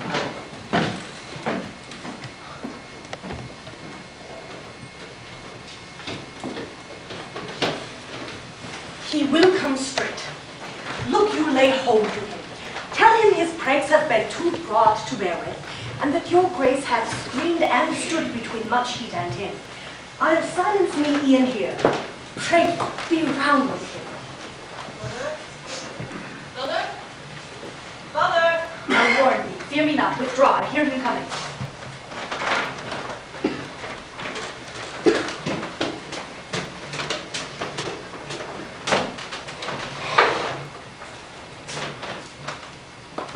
Now, mother, what's the matter? Hamlet, thou hast thy father much offended. Mother, you have my father much offended. Come, you answer with an idle tongue. Go, you question with a wicked tongue. Why, how now, Hamlet? What's the matter now? Have you forgot me? No, but rude, not so. You are the queen. Your husband's brother's wife. And what if we're not so, you are my mother. Nay, then I'll set those feet at his feet. What? You shall not budge till I set you on the glass where you may see the inmost part of you. Oh, what wilt thou do? Wilt thou murder me? Help! What? Oh, help! How now? A rat? Dead for a ducat, dead! Oh! I was slain! Oh, what hast thou done? Nay, I know not. Is it the king? Oh, what a rash and bloody deed this is! Bloody deed? Almost as bad, good mother, as kill a king and marry with his brother. As kill a king? My lady, 'twas my word.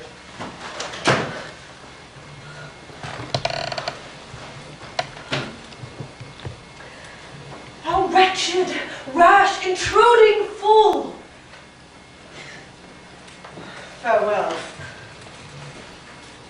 I took thee for thy better. Take thy fortune. Thou find'st to be too busy is some danger. Peace, leave wringing of your hands and sit you down.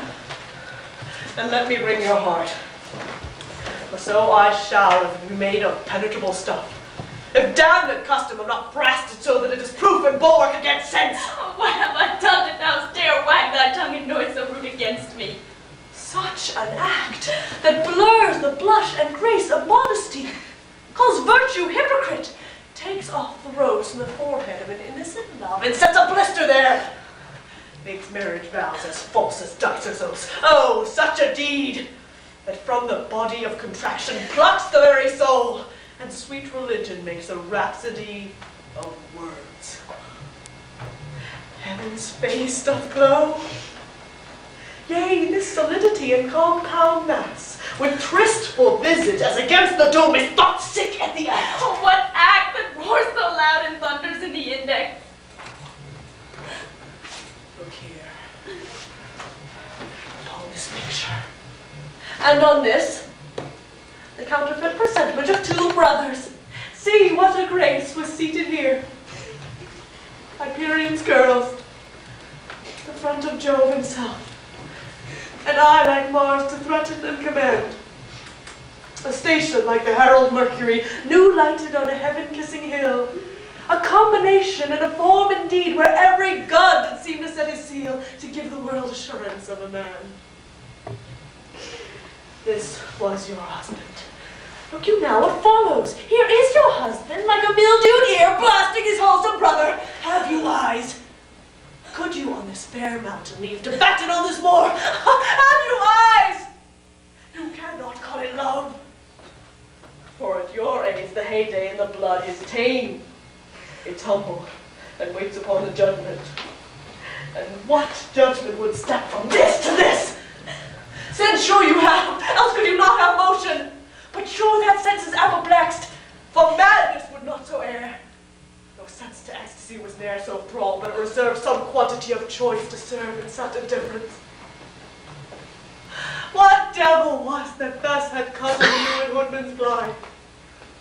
Eyes without feeling, feeling without sight, ears without eyes or hands, smelling sounds all but a sickly thought of one true sense could not so move.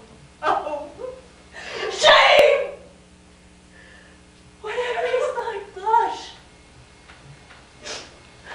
Rebellious hell!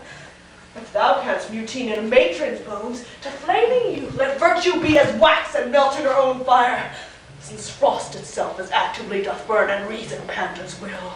Oh, speak to me no more.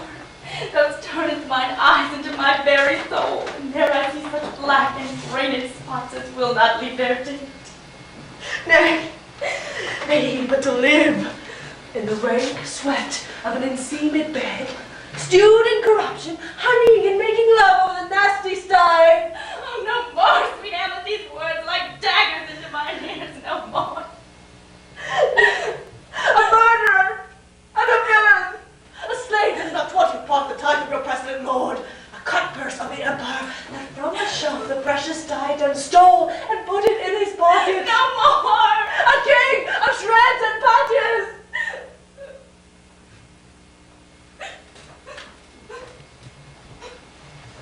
hover over beneath your wings you have begun. What would your gracious figure? Alas, he's mad. Do not come your tardy son to chide. That lapsed in passion, let's go by the acting of your dread command. Oh, say! Do not forget, this visitation is but to whet thy almost blunted purpose. Look, amazement on thy mother sits. You step between her and her fighting soul, and seating weakest body, strongest works. Speak to her, Hamlet. I wished with you, lady. Alas, how is it with you? How should you bend your eye on vacancy, and with the incorporeal air to hold discourse? Forth at your eyes your spirits wildly peep, and as the sleeping soldiers in the alarm, your hair like life in excrement starts up and stands on end. O gentle sun, upon the heat and flame of thy distemper sprinkle cool patience. Whereon do you look? On him! On him! Look you how pale he glares. His form and cause conjoined, preaching to stones would make them capable. Do not look upon me! Lest with this piteous action you convert my stern offense. Then what I have to do will want your color, tears perchance will blood. Oh, to whom do you speak this? Did you see nothing there? No, nothing at all, yet all that is I see. Did you nothing hear? Nothing but ourselves. But look at there! My father and his Hamlet is in. Look at where he still having been out the mortal. Oh, this is the very coinage of your brain. This bodiless creation, ecstasy is very cunning. Ecstasy. My pulse as yours doth temperately keep time, and makes as helpful music. It is not madness that I've uttered. Bring me to the test, and I will the battery word which madness would not gamble from.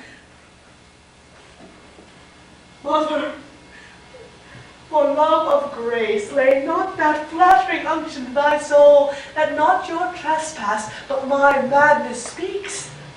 It will but film and skin the ulcerous place, whilst rank corruption, mining all within, infects unseen. Confess yourself to heaven. Avoid what's past. Avoid what is to come. And do not spread the compost on the weeds to make them rank. Forgive me this my virtue. For in these fat and thirsty times, virtue itself of vice must pardon beg. Nay, curb and move for need to do him good. Oh, Hamlet, thou hast cleft my heart in twain. Oh, throw away the worser part of it and live the pure with the other half. Mother, good night. And when you are desirous to be blessed, I'll blessing beg of you. For the same Lord I do repent, but fortune would have it so, to punish this with me and miss me with this, that I must be their scourge and minister. I will bestow him, and answer well the death I gave him. So again, good night. I must be cruel, only to be kind. Thus bad begins, and worse remains behind. One word more, good lady. Oh, what shall I do? Not this, by no means that I bid you do. Let the bloat king tempt you again to bed. Call you his mouse, pinch wanton in your cheek, and prepare free-cheek kisses or paddling in your neck with his damned fingers, make you to ravel all this matter out, that I essentially am not in madness, but mad in craft. Nor could you let it know.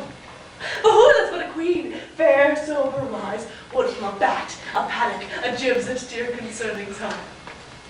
No, in despite of sense and secrecy, unpeg the basket on the house's top, let the birds fly. And like the famous ape to try conclusions, climb in the basket and break your own neck down. Oh, be thou assured, if words be made of life and life of breath, I have no life to breathe what thou hast said to me. I must to England. You know that. Alas, I had forgot to so conclude it on. As letters sealed. And my two schoolfellows, whom I will trust as I will adders feigned, They bear the mandate. They must marshal me to Devery. But let it work, for it will not go hard, but I will delve 1 yard below their minds and blow them at the moon. Oh, 'tis most sweet, when in one line 2 crafts directly meet. This fellow shall send me packing. Mother, good night. Indeed, this counselor is now most secret, most still, and most grave. That was in life a foolish, prating knave. Come, sir, to draw towards an end with you. Good night, Mother.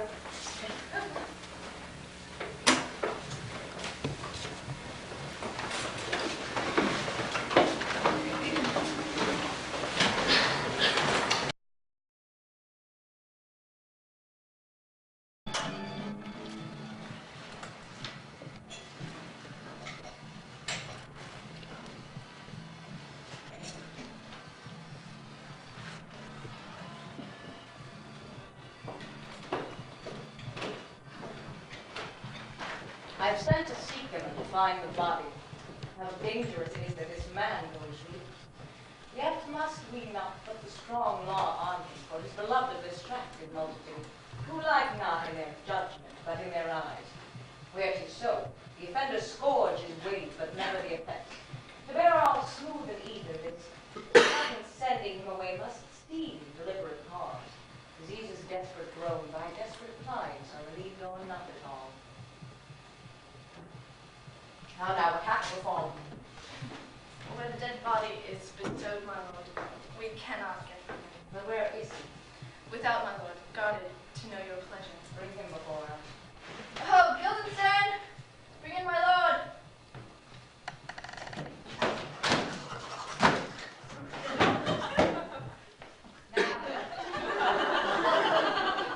Where's he? At supper. At supper. Not where he eats, but where he's eaten. A certain convocation of politic worms are eaten at him. Your worm is your only emperor for diet. We fat all creatures else to fat us. We fat ourselves for manners. No fat king and your lean beggars, but variable service, 2 dishes, but to 1 table. That's the end. Alas! A man may fish with a worm that eat of a king, and each of the fifth the fat of that worm. What dost thou mean by this? Nothing. But to show you how a king may go progress through the guts of a beggar. Hamlet, where is Polonius? In heaven. Sent hither to see. If you're messenger to find him up there, seek him in the other place yourself. In fact, find him not within this month. You shall nose him as you go up the stairs into the lobby. Go seek him there. You will stay till you come. Hamlet, this deed, for thine especial safety, which we do tender as we dearly grieve for that which thou hast done, must send thee hence with fiery quickness.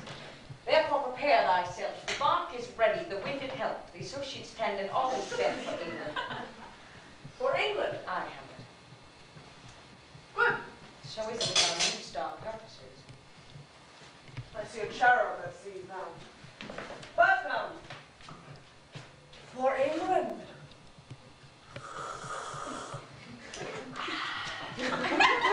Farewell, dear mother. Thy loving father, Hamlet. My mother.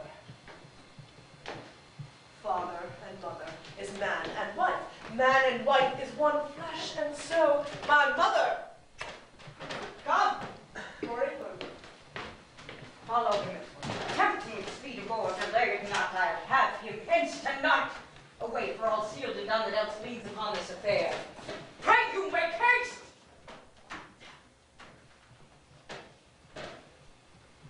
England, if my love thou holdest out, that my great power thereof may give thee sense, since yet thy cicatrice looks raw and red after the Danish sword, and thy free are pays homage to us, thou mayst not coldly set our sovereign process, which imports a full, in letters congruing to that effect, the present death of Hamlet.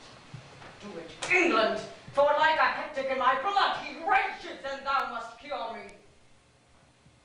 Till I know 'tis done. Now ere my haps, my joys were ne'er begun.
Why, then the Polack never will defend it. Yes, it is hard to garrison. 2,000 souls and 20,000 ducats will not debate the question of this straw. This is the imposture of much wealth and peace, but inward breaks and outward shows no reason why the man dies. I humbly thank you, sir. God be with you, sir.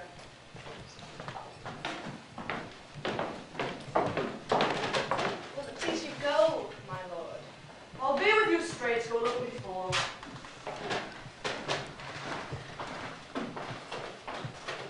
How all occasions do reform against thee and spur my dull revenge. What is a man? It is chief good and market of his time be but to sleep and feed. A beast, no more. Sure, he that made us with such great discourse, looking before and after, gave us not that capability and godlike reason to bust in us unused. Now whether it be bestial oblivion, or some craven scruple, thinking too precisely on the event, a thought which quarter hath but 1 part wisdom and our 3 parts coward, I do not know why yet I live to say this thing's to do.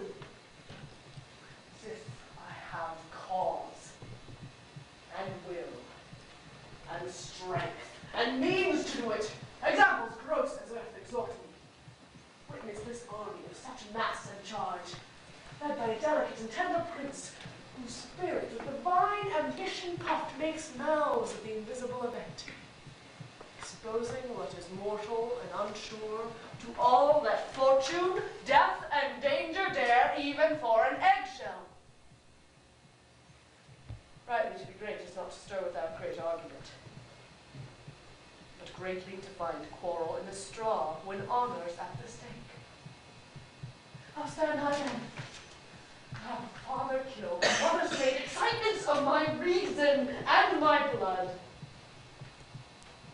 and let it all sleep, while to my shame I see the imminent death of 20,000 men, that for a fantasy and trick of fame go to their graves like beds. Fight for a plot where the numbers cannot try the cause, which is not tomb enough and continent to hide the slain. Oh, from this time forth, my thoughts be bloody.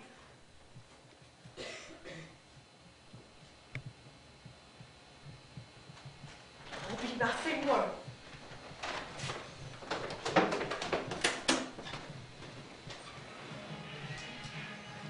None.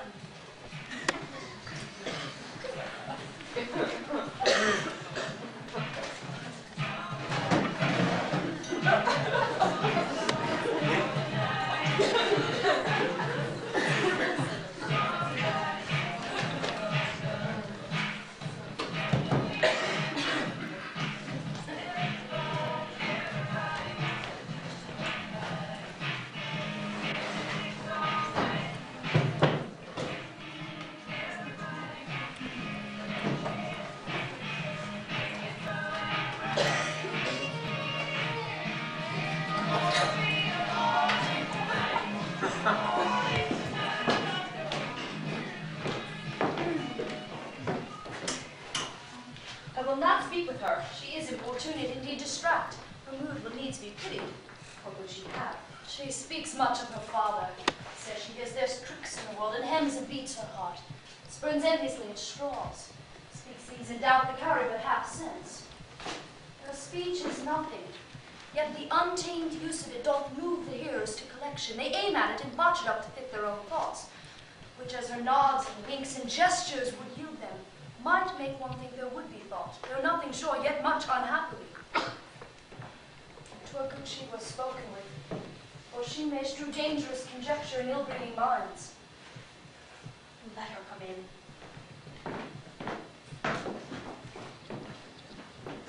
To my sick soul, it seems true nature is.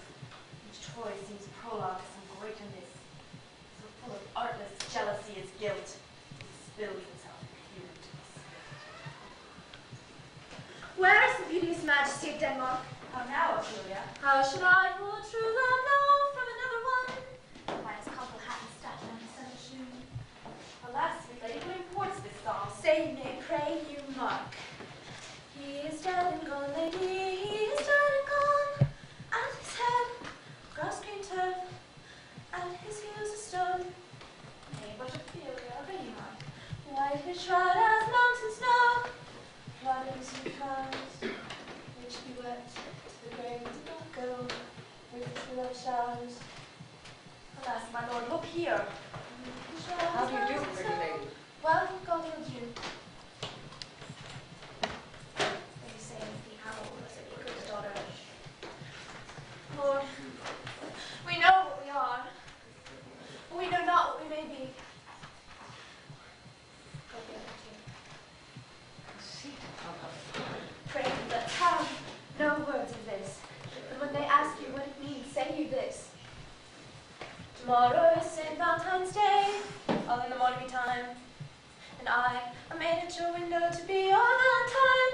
Then up he rose and donned his clothes and at the chamber door. And in the maid, out the maid, there to part and more. Pretty fear now. Indeed, love, without mirth, I'll make an end of it. By kiss and by St. Charity, all I can find for shame. Young men will do it. They come to it. Why cock they are to blame. Quoth she, before you told me, you cost me to way. So when I had done with him under the sun, and thou hast not come to my bed. How long has she been thus? I pray all will be well. We must be patient. But I cannot choose but wait to think they lay him in the cold ground. My brother shall know of it. So I thank you all for your good counsel. Come, my coat. Good night, ladies. Good night, sweet lady. Good night. Good night. I'm looking for good night, I pray. Oh, these boys are evil. Springs off my father's death. But when sorrows come, they come not single spies, but in battalions. First your father slain, next your son gone, and he most violent author of his own just remove. People mud, thick and unwholesome in their thoughts and whispers, for good Polonius' death, and we have done but greenly in hugger-mugger to inter him. Lord, divided from herself in her fair judgment, without the which we are pictures of mere beasts. Alas, And as much containing as all these, her brother is in secret come from France, feeds on his wonder, keeps himself in clouds, and wants not buzzards to infect his ear with pestilent speeches of his father's death. Oh, my dear Gertrude, slack to a murder in peace in many places gives me superfluous day. Alack, what noise is this? Let them guard the door. What is the matter? Save yourself, my lord. The ocean, over peering of his list, eats not the flats with more impetuous haste. The young laerties in a riotous head o'erbears your officers. The rabble call him lord, and the world as it were now but to begin, antiquity forgot, custom not known, the ratifiers and props of every word they cry, choose we, laerty shall be king. Oh, caps, hands, and tongues applaud it to the crowds, laerty shall be king. Oh, how cheerfully on the false trail they cry. Oh, this is counter, you false Danish dogs! Where is this king? Oh, thou vile king, give me my father! Conflict with Laertes! A drop of blood that comprehends me, bastard! Christ, cuddle to my father! Brands the harlot even here between the chaste and virgin brow of my true mother! What is the cause, Laertes, that thy rebellion looks so giant-like?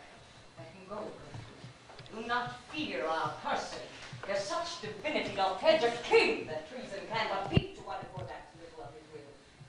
Tell me, Laertes, why thou art thus incensed. Let him go. Speak, man. Where is my father? Dead. Oh, but not by him! The man is go. How came he dead? I'll not be juggled with. To hell allegiance, thou'st the blackest devil. Conscience and grace to the profoundest pit, I dare damnation. To this point I stand. Let both the world I give to negligence, let come what comes. Only I'll be revenged most thoroughly for my father. Who shall stay you? My will, not all the world. For my means, I'll husband the name so well, I shall go far with little. Good Laertes.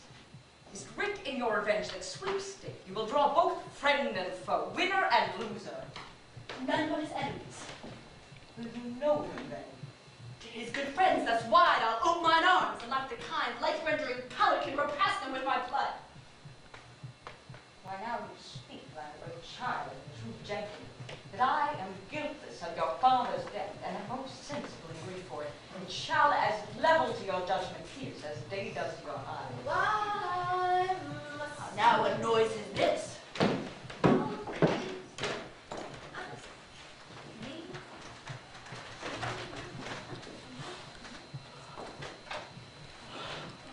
Dry up my brain. Tears 7 times salt burn out the sense and virtue of mine eye. By heaven, thy madness shall be paid in weight till our scale shall turn the beam. Rosa May, dear maid, kind sister, sweet Ophelia. By heavens, is it possible a young maid's wit should be as mortal as an old man's life? God, nature is fine in love. It is fine to send some precious instance of itself after the thing it loves. They bore him barefaced on the bier, sing hey nani, hey nani. In his grave rained many a tear. Hadst thou thy wits and could persuade revenge, it would not move thus. You must sing a down, and you call him a downer. Oh, how the really becomes it. It is the false story that stole his master's daughter. For that, nothing's more than madness. Here! There's Rosemary. That's still remembrance. Do you remember? And those panties? That's my thoughts. Document in madness. How's in remembrance fitted? This fellow for you. Columbines. Here's root for you. Here's some for me. And you call it Over Grace of Sundays. Oh, you must wed your root.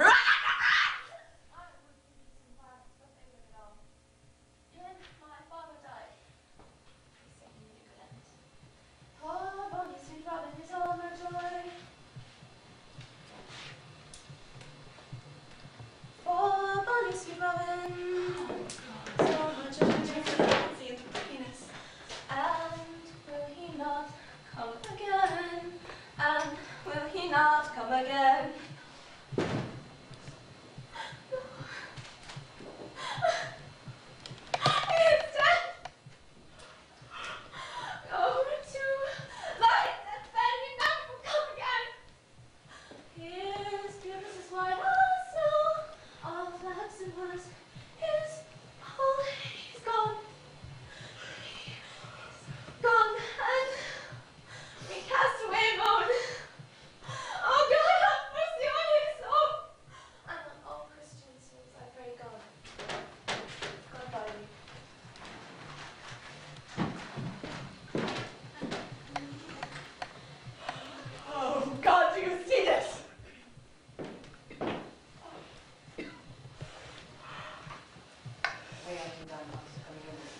for you deny me right.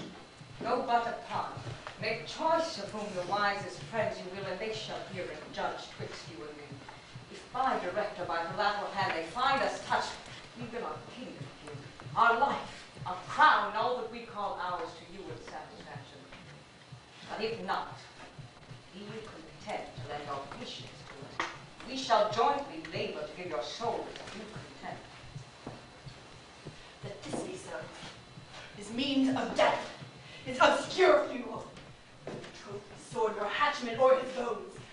No funeral rites, nor formal ostentation cry to be heard, as 'twere from heaven to earth that I may call it in question. So you shall, and where the offense is, let the great axe fall.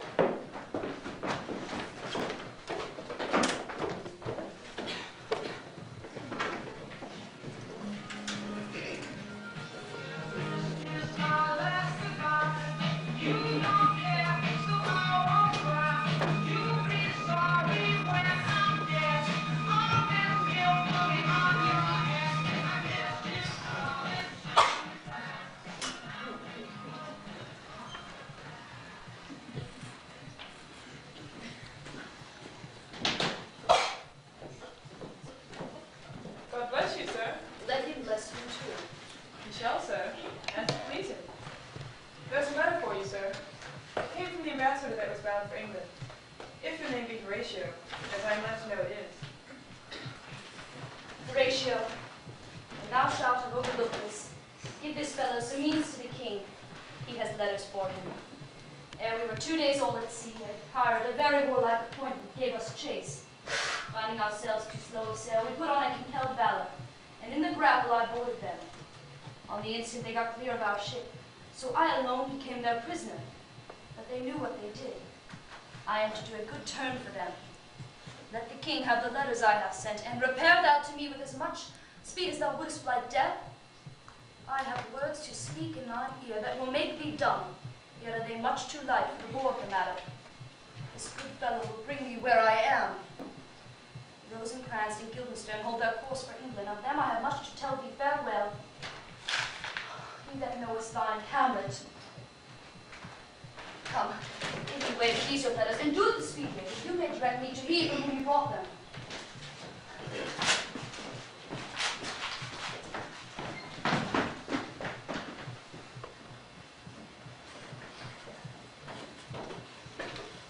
Now must your conscience my acquittal seal, sith you have heard, and with knowing ear, he which hath your noble father slain forsook mine life. It well appears, but tell me why you proceeded not against these fates so crimeful and so capital in nature. For two special reasons, which may perhaps to you seem much unseemly, but to me they are strong. The queen his mother lives almost by his grace. For myself, my virtue or my fame, be it either which, she's so conjunctive to my life and soul, that as the star moves not but in his sphere, I could not but by her. The other motive as to why to a public account I might not go, the great love the general gender bear me, who dipping all his faults in their affections, work like the spring that turneth wood to stone, convert his gibes to graces, but in my arrows too slightly timbered for so loud a wind would have reverted my bow again, but not where I had aimed them. So I have a noble father lost, sister driven into desperate terms. His earthly praises could go back again, to challenge her on now to all the ages for her perfection. But my revenge will come. Break not your sleeps for that, nor must you think we are made of stuff so flat and dull, we can let our beer be shook with danger and think it pastime. You shortly shall hear more. I love your father, and we love ourselves, and that I hope will teach you to imagine. How now, sweet queen? One woe doth tread upon another's heel. Fast they follow. Your sister's drowned, lady. Drowned? There is a willow rose scanned brook that shows his oar leaves in a glassy stream. There with fantastic garlands did she come. Crowflowers, nettles, daisies, and long purple. on pendant boughs her coronet weave, clamoring to hang in envious silver broke, when then her weedy trophies in herself fell into the weedy brook. Her garments spread wide and mermaid-like, a while they bore her up, and there she sang snatches of old tunes, as one incapable of her own distress, or like a native creature, native and endued unto that element. But long it could not be, till that her garments heavy with their grief pulled the poor wretch down from her melodious lay to muddy death. Alas, that she is drowned! Drowned! Drowned! Too much of water hast thou, sweet Ophelia. Therefore I do forbid thy tears. That it is our trick. Whichever custom holds, that shame say what it will. So God the woman will out. Adieu, my lord. I have a fire that fain would blaze, but that this folly doubts it. How much I have to do to calm this grief. Now, here I can get it started.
Which this ass now o'erreaches, one that would circumvent God, might it not? By my lord.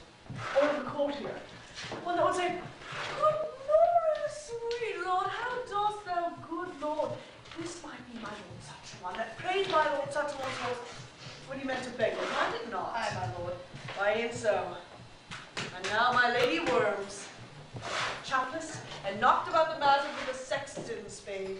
Here's fine revolution indeed, and we had the trick to see it. So these bones cost no more the breeding than to play at logget. Mine ache to think on't.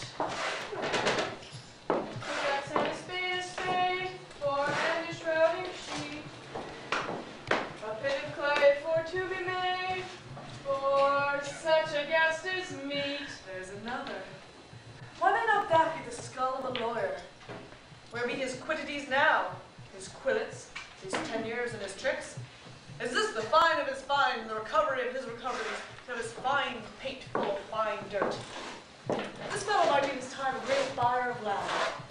Will his vouch him no more than his purchases, and double ones too, than the length and breadth of a pair of indentures?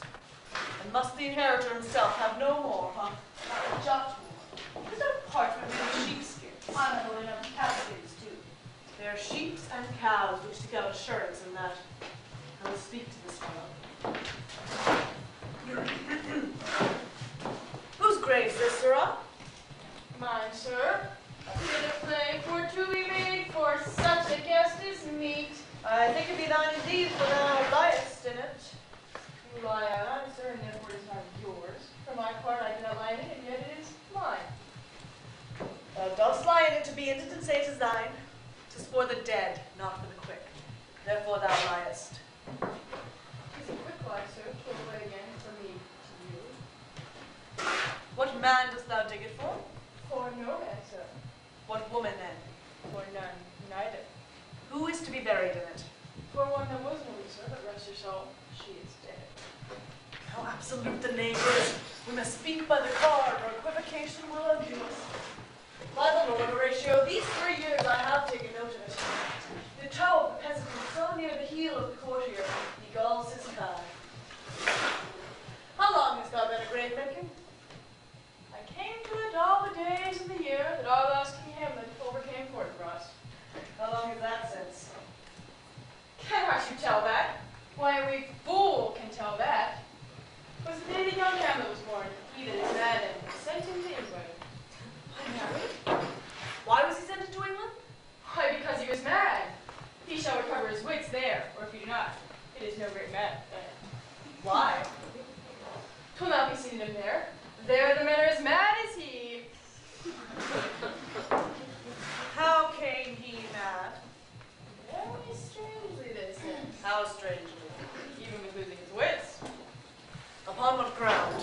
Why, here in Denmark, I have been sexton here, man and boy, 30 years. How long will a man lie in the dirt ere he rot? If he be not rotten before he die, as we have many cotton courses nowadays that will stir us more money, he will last you some 8 year or 9 year. A cannon lasts you 9 year, one he more than another. Why, sir, his hide is so tanned with his trade that he will keep out water a great while, and your water is a sore care of your horse's dead body. Here is a skull. It has lain in the earth 23 years. Whose was it? A horse and mad fellows. Whose do you think? Nay, I know not. A pestilence on him for a mad rogue? A poured a fling of British on my head once? This skull, sir, was your skull, the king's jester. This. In that. Let me see it.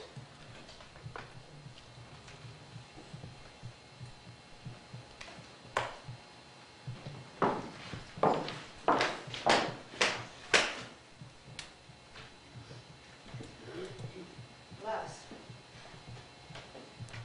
Poor Yorick. I knew him, Horatio. A fellow of infinite jest, a most excellent fancy. He hath borne me on his back 1,000 times. Now how abhorrent of my imagination it is. My gorge rises at it. Here on those lips that I have kissed I know not how oft. Where be your gibes now? Your gambols, your songs, your flashes of merriment that were wont to set the table on a roar. Not one now to mock your own grinning. Quite chap fallen.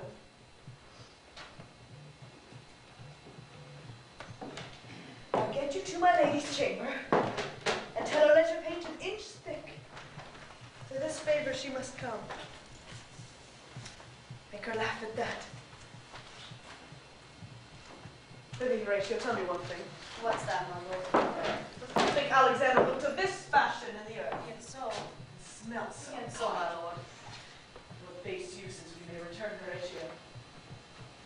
Why may not imagination trace the noble dust of Alexander till they find it stopping a buttonhole? Twere too curious to consider so. No, faith not a jot. But to follow him thither with modesty enough and likelihood to lead it, as thus Alexander died. Alexander was buried. Alexander returneth to dust. The dust is earth. Of earth we make loam. And why of that loam whereto he was converted might they not stop a beer barrel? Imperious Caesar, dead and turned to clay, might stop a hole to keep the wind away. Oh, but that earth which held the world in awe, might patch a wall to expel the winter's flaw.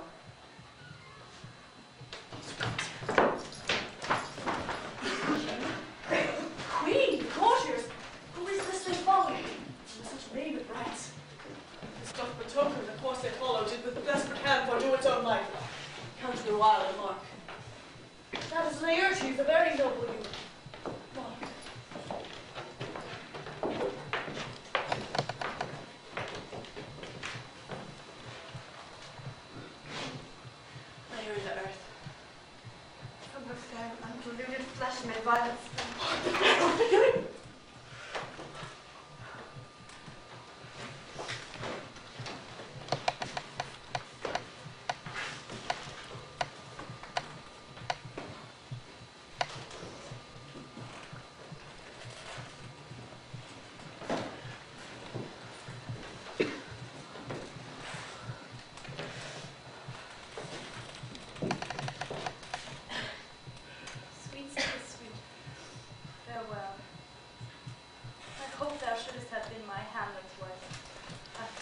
arrive at to have decks with me, not straight that way. Treble Woeful, 10 times treble on that cursed head. This wicked deed thy most ingenious sense deprived thee of. Hold off the dirt a while, till I have caught her once more in my arm.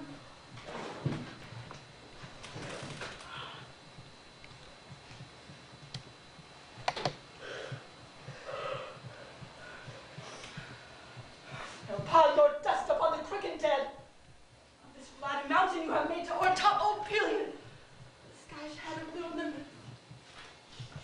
What is he whose grief bears such an emphasis? Whose farce of sorrow conjures the wandering stars and makes them stand like wonder wounded hearers? This is I, Hamlet, the day the devil take thy soul. Thou prayest not well. Really take thy finger to my throat. Oh, I am not sprung into a rat, yet have I in me something dangerous, which let thy wisest fear. What's that, my son? Hamlet! Let him come at me. Warms the very sickness in my heart that I may live and tell him to his teeth, thus sittest thou. Why, I will fight with him upon this theme till my eyelids will no longer wag. Oh, my son, what theme? I love Ophelia.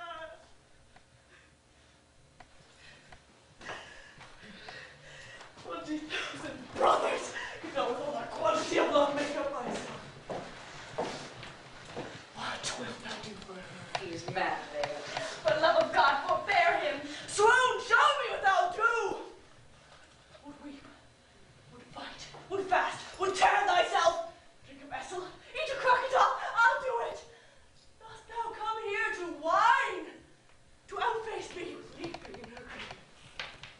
Be buried quick with her, and so will I. And if thou break the mountains, let them pile 1,000,000 acres upon us, till our ground, singeing its paint against the burning zone, make us like a wart.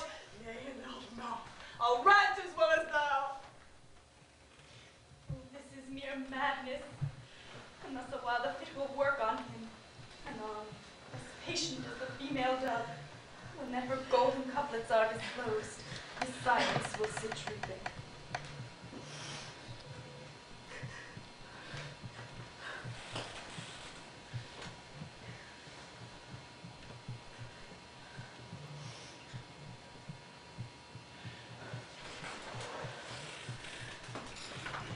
Hear you, sir. What is the reason that you use me thus? I loved you ever. But it is no matter. Let Hercules himself do what he may. The cat will mew, and dog will have his day. Wait a minute, good. Let's watch over your son.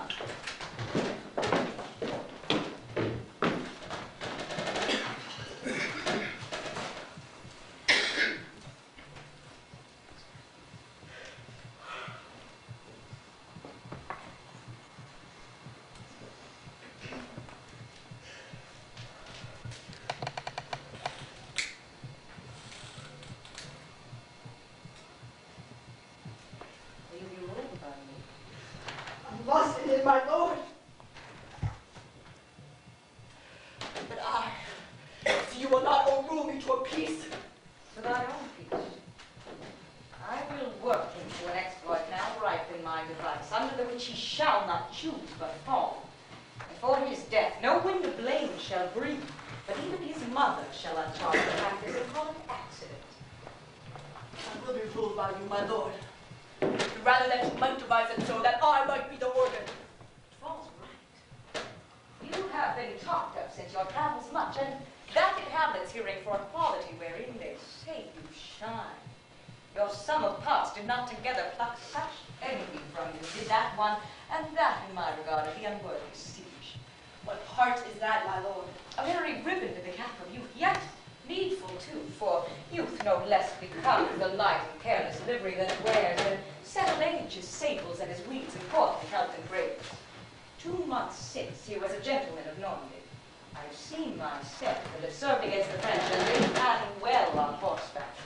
But this gallant had witchcraft in it. He threw unto his seat, and to such wondrous doings brought his horse, as he had been encorpsed and dead So far he topped my thoughts that I, in forgery, shape and tricks, come short of what he did. A Norman, was it? A Norman. Upon my life, for mine. The very same. I know him well. He is a brute indeed, and gem of all the nations. He made confession of you. He gave you such a masterly report for art and exercising your defense. But he cried, "'Twould be a sight indeed if one could match you." Scribblers at that nation, he cried, had neither motion, guard, nor eye if you oppose them. Sir, this report paved Hamlet so envenomed with his envy, he could nothing do but wish and beg your son come o'er to play with you. Now, out of this. What out of this, my lord? Laertes, was your father dear to you? Or are you like the painting of a sorrow, a face without a heart? Why ask you this? Not that I think you did not love your father, but that I know love is begun with time, and that I see in passages of proof there lives within the very spark and fire of love a kind of wick or snuff that will abate it. And nothing is ever like goodness still, for goodness growing to a pleurisy dies in his own too much. That we would do, we should do when we would, for this would change it. It hath abatements and delays as many as there are hands, are tongues, are accidents. And then this should is like a Spencer's sign. It hurts by easy. But, to the quick thing also, Hamlet comes back. What would you undertake to show yourself your father's son indeed more than in words? Cut his throat in this church. No place indeed should murder sanctuarize. Revenge should have no bounds. But, good Laertes, will you do this? Keep close within your chamber. Hamlet return knows you are come back. We'll put how nose shall praise your excellence. Set a double varnish on the fame the Frenchman gave you. Bring you and fine together and set a wager on your heads. He, being remiss, most generous and free from all contriving, will not peruse the foils, so that with ease, or with a little shuffling, you may choose a sword unbaited and in a passive practice requite for your father. I will do this, my lord. And for my purpose, I'll anoint my soul. The bottom unction of the mountain made so mortal, it would dip your neck in the grave draws blood. No cat flies so rare to let from all simples that have virtue under the moon. And save the thing from death, it but scratch withal. I'll dip my blade in this, and if I but gall him slightly, it may be death. Let's further think on this. And weigh what convenience, both of time and means, may serve to our fate. If this should fail, and our drift look through our bad performance, 'twere better not to say. Therefore, this project should have a back or sack if it should last in proof. Soft. Easy. Make a solemn wager on your coming.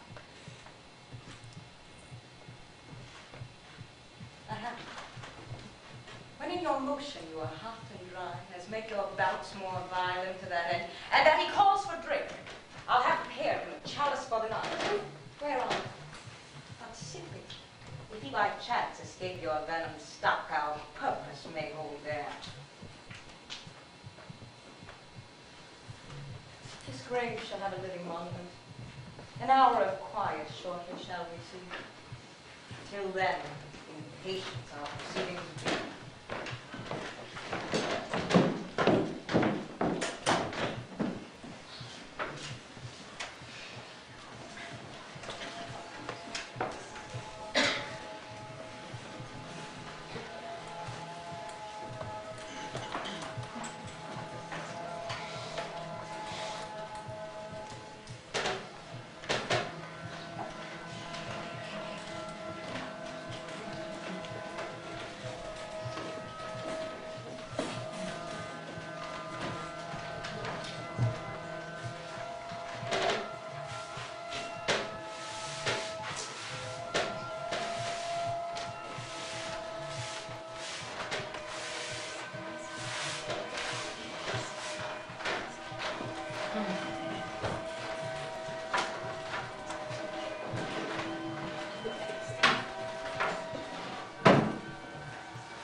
let me sleep.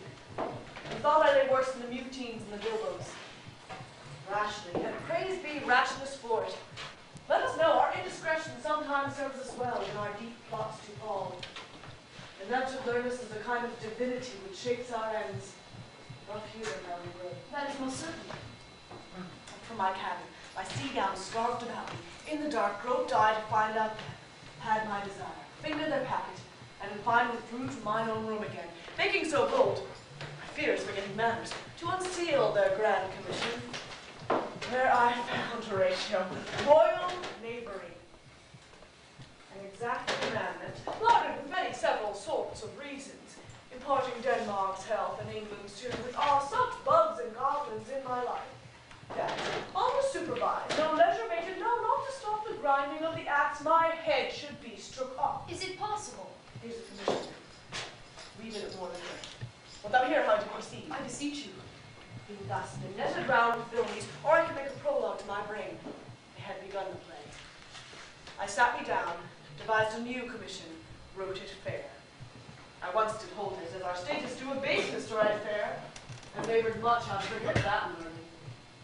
But now, sir, it did me yeoman service. Wilt thou know the effect of what I wrote? I could, my lord. An earnest conjuration from the king, as England was his faithful tributary, as love between them might like the palm flourish, as peace should still be wheaten garland wear, and stand a calm between their amities, and many such like as is a great charge. That of a new and knowing of these contents, no debate but further, more or less, he should those bearers put to sudden death, not shriving time allowed. How was this sealed? Why, even in that was heaven ornament. I had my father's signet in my purse. It was the model of that Danish seal. I folded the writ off in the form of the other, subscribed it, gave it the impression, placed it safely. The changeling never known. Now the next day was our sea fight. Much of that was secret, thou knowest already. So, Guildenstern and Rosencrantz, go to it. Why, man, they did make love to this employment. They are not near my conscience. Their defeat does by their own insinuation grow. 'Tis dangerous when the baser nature comes between the pass and fell insensate points of mighty opposites. Why, what a king is this? Is it not fate who stand me upon? He that has killed my father, whored my mother, popped in between the election and my hopes, thrown out his angle from my proper life, and with such cozenage is the perfect conscience to quit him with this arm. It is not to come in further evil to let this canker of our nature come. It must be shortly known to him, the nature of business there in England. Will be short. The interim's mine, and a man's life's no more than to save one. But I'm very sorry, Devery, that to Laertes I forgot myself. By the image of my cause I see the portraiture of his. I'll court his favors. Sure, the bravery of his grief did put me into a towering passion. Peace, who comes here? Your lordship is right welcome back to England. I humbly thank you, sir. Dost know this lord as I? No, good my lord. Thy state is more gracious, but 'tis a vice to know him. He hath much lands, and fertile too. Let a beast be lord of beasts, and his crib shall stand as a king's mess. 'Tis a cup, but as I say, spacious in the possession of dirt. Your lordship is right welcome back to Denmark. And sweet lord, if you had any leisure, I should impart them to you from his majesty. I will receive it, sir, with all diligence of spirit. I pray you remember. I thank you, lord. It is very cool. No, believe me, it is very hot. It is very sultry for my complexion. It is in a different cool, my lord, indeed. And yet, methinks, 'tis very cold. The wind is northerly. It's exceedingly, my lord. It is very sultry. As 'twere, I cannot tell her. Oh. His majesty bade me signify to you that he has laid a great weight on your head. Sir, this is the matter. Sir, I beseech you, put your bonnet to great use, 'tis for the head. Nay, in good faith for mine ease, my lord. Sir, here is newly come to court. Laertes. Believe me, an absolute gentleman, full of most excellent differences. A very soft society leader. very liberal conceit. Indeed, to speak feelingly of him, he is the very calmer gentleman. For you shall find in him the continent of what part of that gentleman. Sir, his definement suffers no perdition in you. Though I know to divide him inventorily with dizzy arithmetic of memory, and yet but you're neither respected as quicksale. Yet I hold him to be a soul of great article, and his infusion of such dearth and rareness, that his semblance is a mirror. And you also draw him, his umbrage, nothing more. Your lordship speaks most in favour of him. The conservancy, sir. Why do we wrap the gentleman in our raw breath? Sir? Is it possible to understand another tongue? You would do it so really. What imports the nomination of the gentleman? Of Laertes? All his old words are spent, his purse is empty. Of him, sir. No, you're ignorant. I would you did. But yet if you did, it would not much approve me, but well, sir. You are not ignorant of what excellence there. I dare not confess that. As I compare with him in excellence. For to know a man well, would you know his talent? I mean, sir, for his weapon.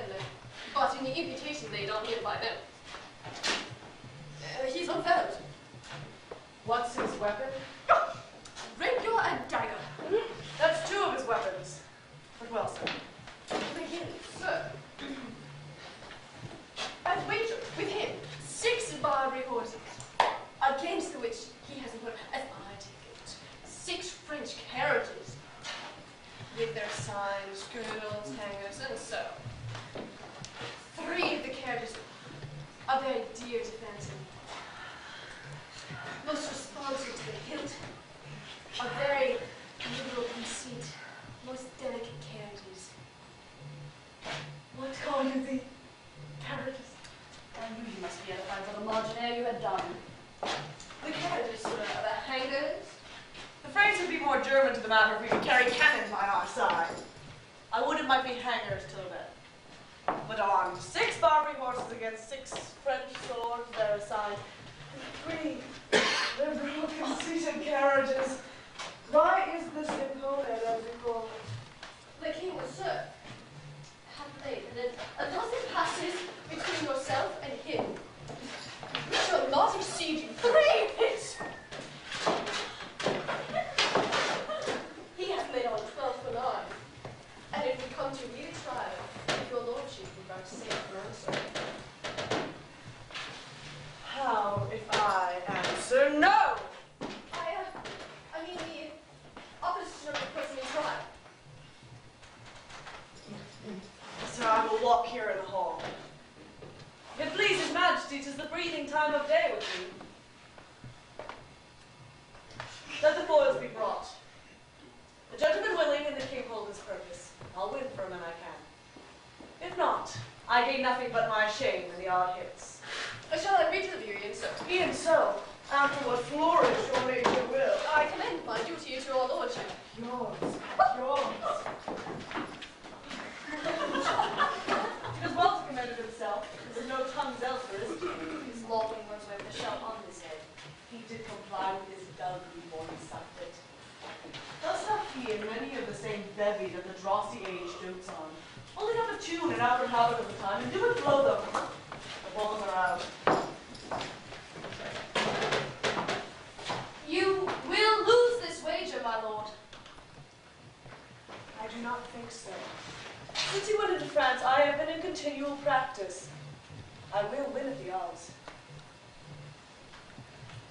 Thou wouldst not think how ill all spirit about my heart. 'Tis no matter. Nay, good my lord. 'Tis nothing.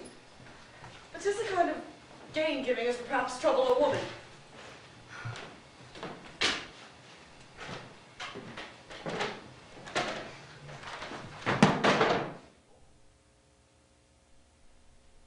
If your mind dislike anything, obey it. I will forestall the repairs hither at sea. You are not fit. Not a whit. We defy augury. It's a special providence, the fall of his sparrow. If it be now, 'tis not to come. Be not come, yet it will be now. If it be not now if it will come. The readiness is all. Since no man is aught of what he leaves, what is to leave betimes?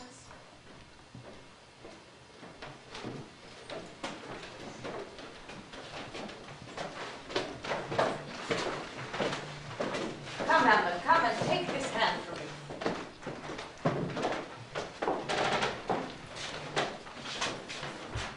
Give me your pardon, sir, for I have done you wrong. Pardon as you are a gentleman. This presence knows, and you must needs have heard how I am punished with sore distraction. What I have done that might your nature, honor, and exception roughly await, I here proclaim, was madness. Hamlet from himself be ta'en away, and when he's not himself, wrongs Laertes. But Hamlet does it not. Hamlet denies it. Who does it then? His madness. His madness is poor Hamlet's enemy. Sir, in this audience, let my disclaiming from a purposed evil free me so far in your most generous thoughts, that I have shot mine arrow o'er the house and hurt my brother. I am satisfied. In nature, his motive in this case should move me most to my revenge. But in my terms of honor I stand aloof, and will no reconcilement, till by some elder masters of known honor I have a voice and precedent of peace to keep my name unloyed. But till that time I do receive your offered love like love, and will not wrong it. I do embrace it freely. And will this brother's wager frankly play? Give us the foils, come on. Come, one for me. I'll be your foil, Laertes. In my vigors your skill shall, like a star in the darkest night, stick fiery off in speed. You mock me, sir. No, by this hand. Give them the foils, young Mazow. Cousin Hamlet, you know the wager. Very well, my lord. Your grace hath laid the odds on the weaker side.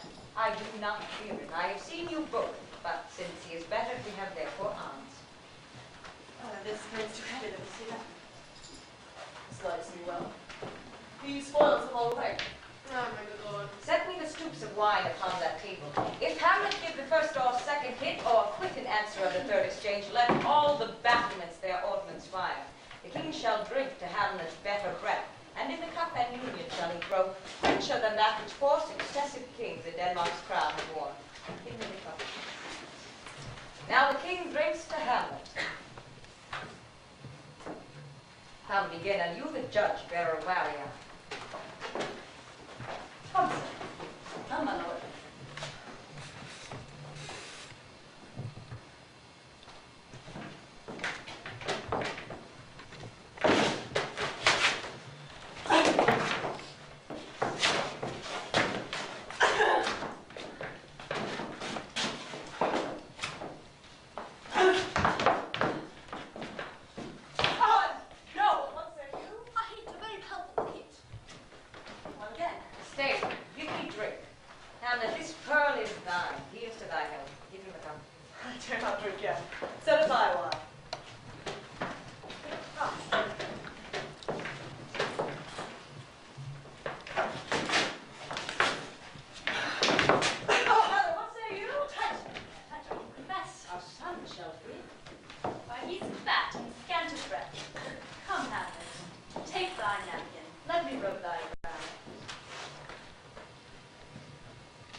Say you so. Come on.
venom.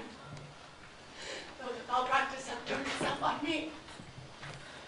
Thy mother's poison, Hamlet, I can no more. The king's to blame.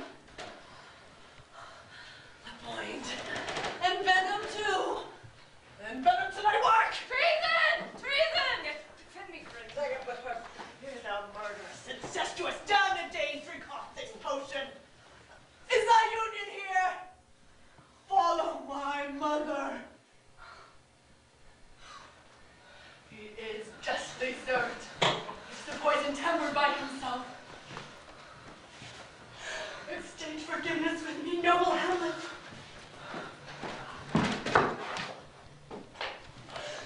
Thine and my father's death fall not on thee. Nor thine on me.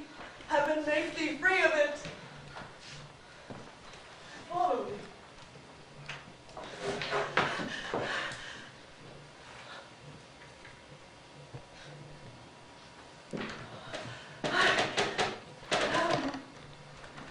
Dead, Horatio. Wretched queen, adieu. You that look pale and tremble at this act. Had I but time. This fell sergeant, death is strict in his arrest. All I could tell you.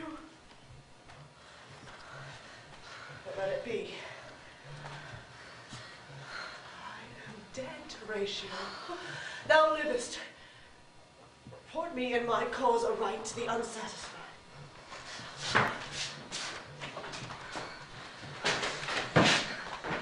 Never believe it. I am more antique Roman than Atamius, yet so think of that. As our man, give me the glass. I have it, I'll have it, Horatio. Oh, Horatio, what a woman name. Ring standing, Allana, I live behind me. If thou didst ever hold me in my heart, absent me from felicity a while, and in this harsh world, draw thy breath in vain to tell thy story. Oh, all I know is this. Young Claus come with conquest from Poland. To the ambassadors of England gives this warlike volley. Oh, I die, Horatio. The poison blush curls my spirit. I can live to hear the news from England. I do prophesy the election nights of Fortinbras. So tell him, with the occurrence, which more or less, how merciless.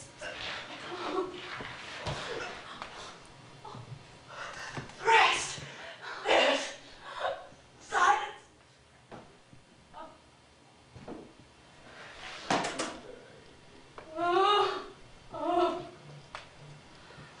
Now cracks a noble heart.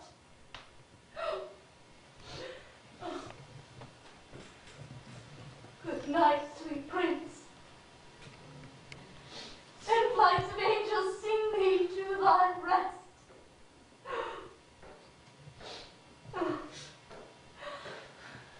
Why does the drum sound hither? Where is the sight? What is it you would see? If all the woe or wonder cease your search. This quarry cries on heaven. Proud death, what feast is toward in thine eternal cell that thou so many pieces at a shot, so bodily has struck. The sight is dismal, and our affairs from England come too late. The ears are senseless that should give us hearing, to tell him his commandment is fulfilled, that Rosencrantz and Guildenstern are dead. Where should we have our thanks? He never gave commandment for head deaths. And since so jump upon this bloody question, you from the Pollock horse and you from England are here arrived. Give orders that these bodies high on a stage be placed to the view. And let me speak to the yet unknowing world how these things came about. So shall you hear of carnal, bloody, and unnatural acts, accidental judgments of casual slaughters, of deaths put on by cunning and false cause. And in this upshot, purposes mistook, fallen on the inventors' heads. All this can I truly deliver. Let us haste to hear it and call the nobles to the audience. For me, with sorrow I embrace my fortune. I have some rights of memory in this kingdom which now, to claim my advantage, doth invite me. Of this I shall have also cause to speak. And from his mouth, whose voice will draw on more. But let his scene be presently performed, even while men's minds are wild, lest more mischance on plots and errors happen. Let four captains bear Hamlet like a soldier to the stage. For he was likely, had he been put on, to have proved most royally. For his passage the soldiers' music, and the rights of war speak loudly for him. Take up the bodies. Such a sight as this becomes the field, but here shows much amiss. Oh, bid the soldiers shoot.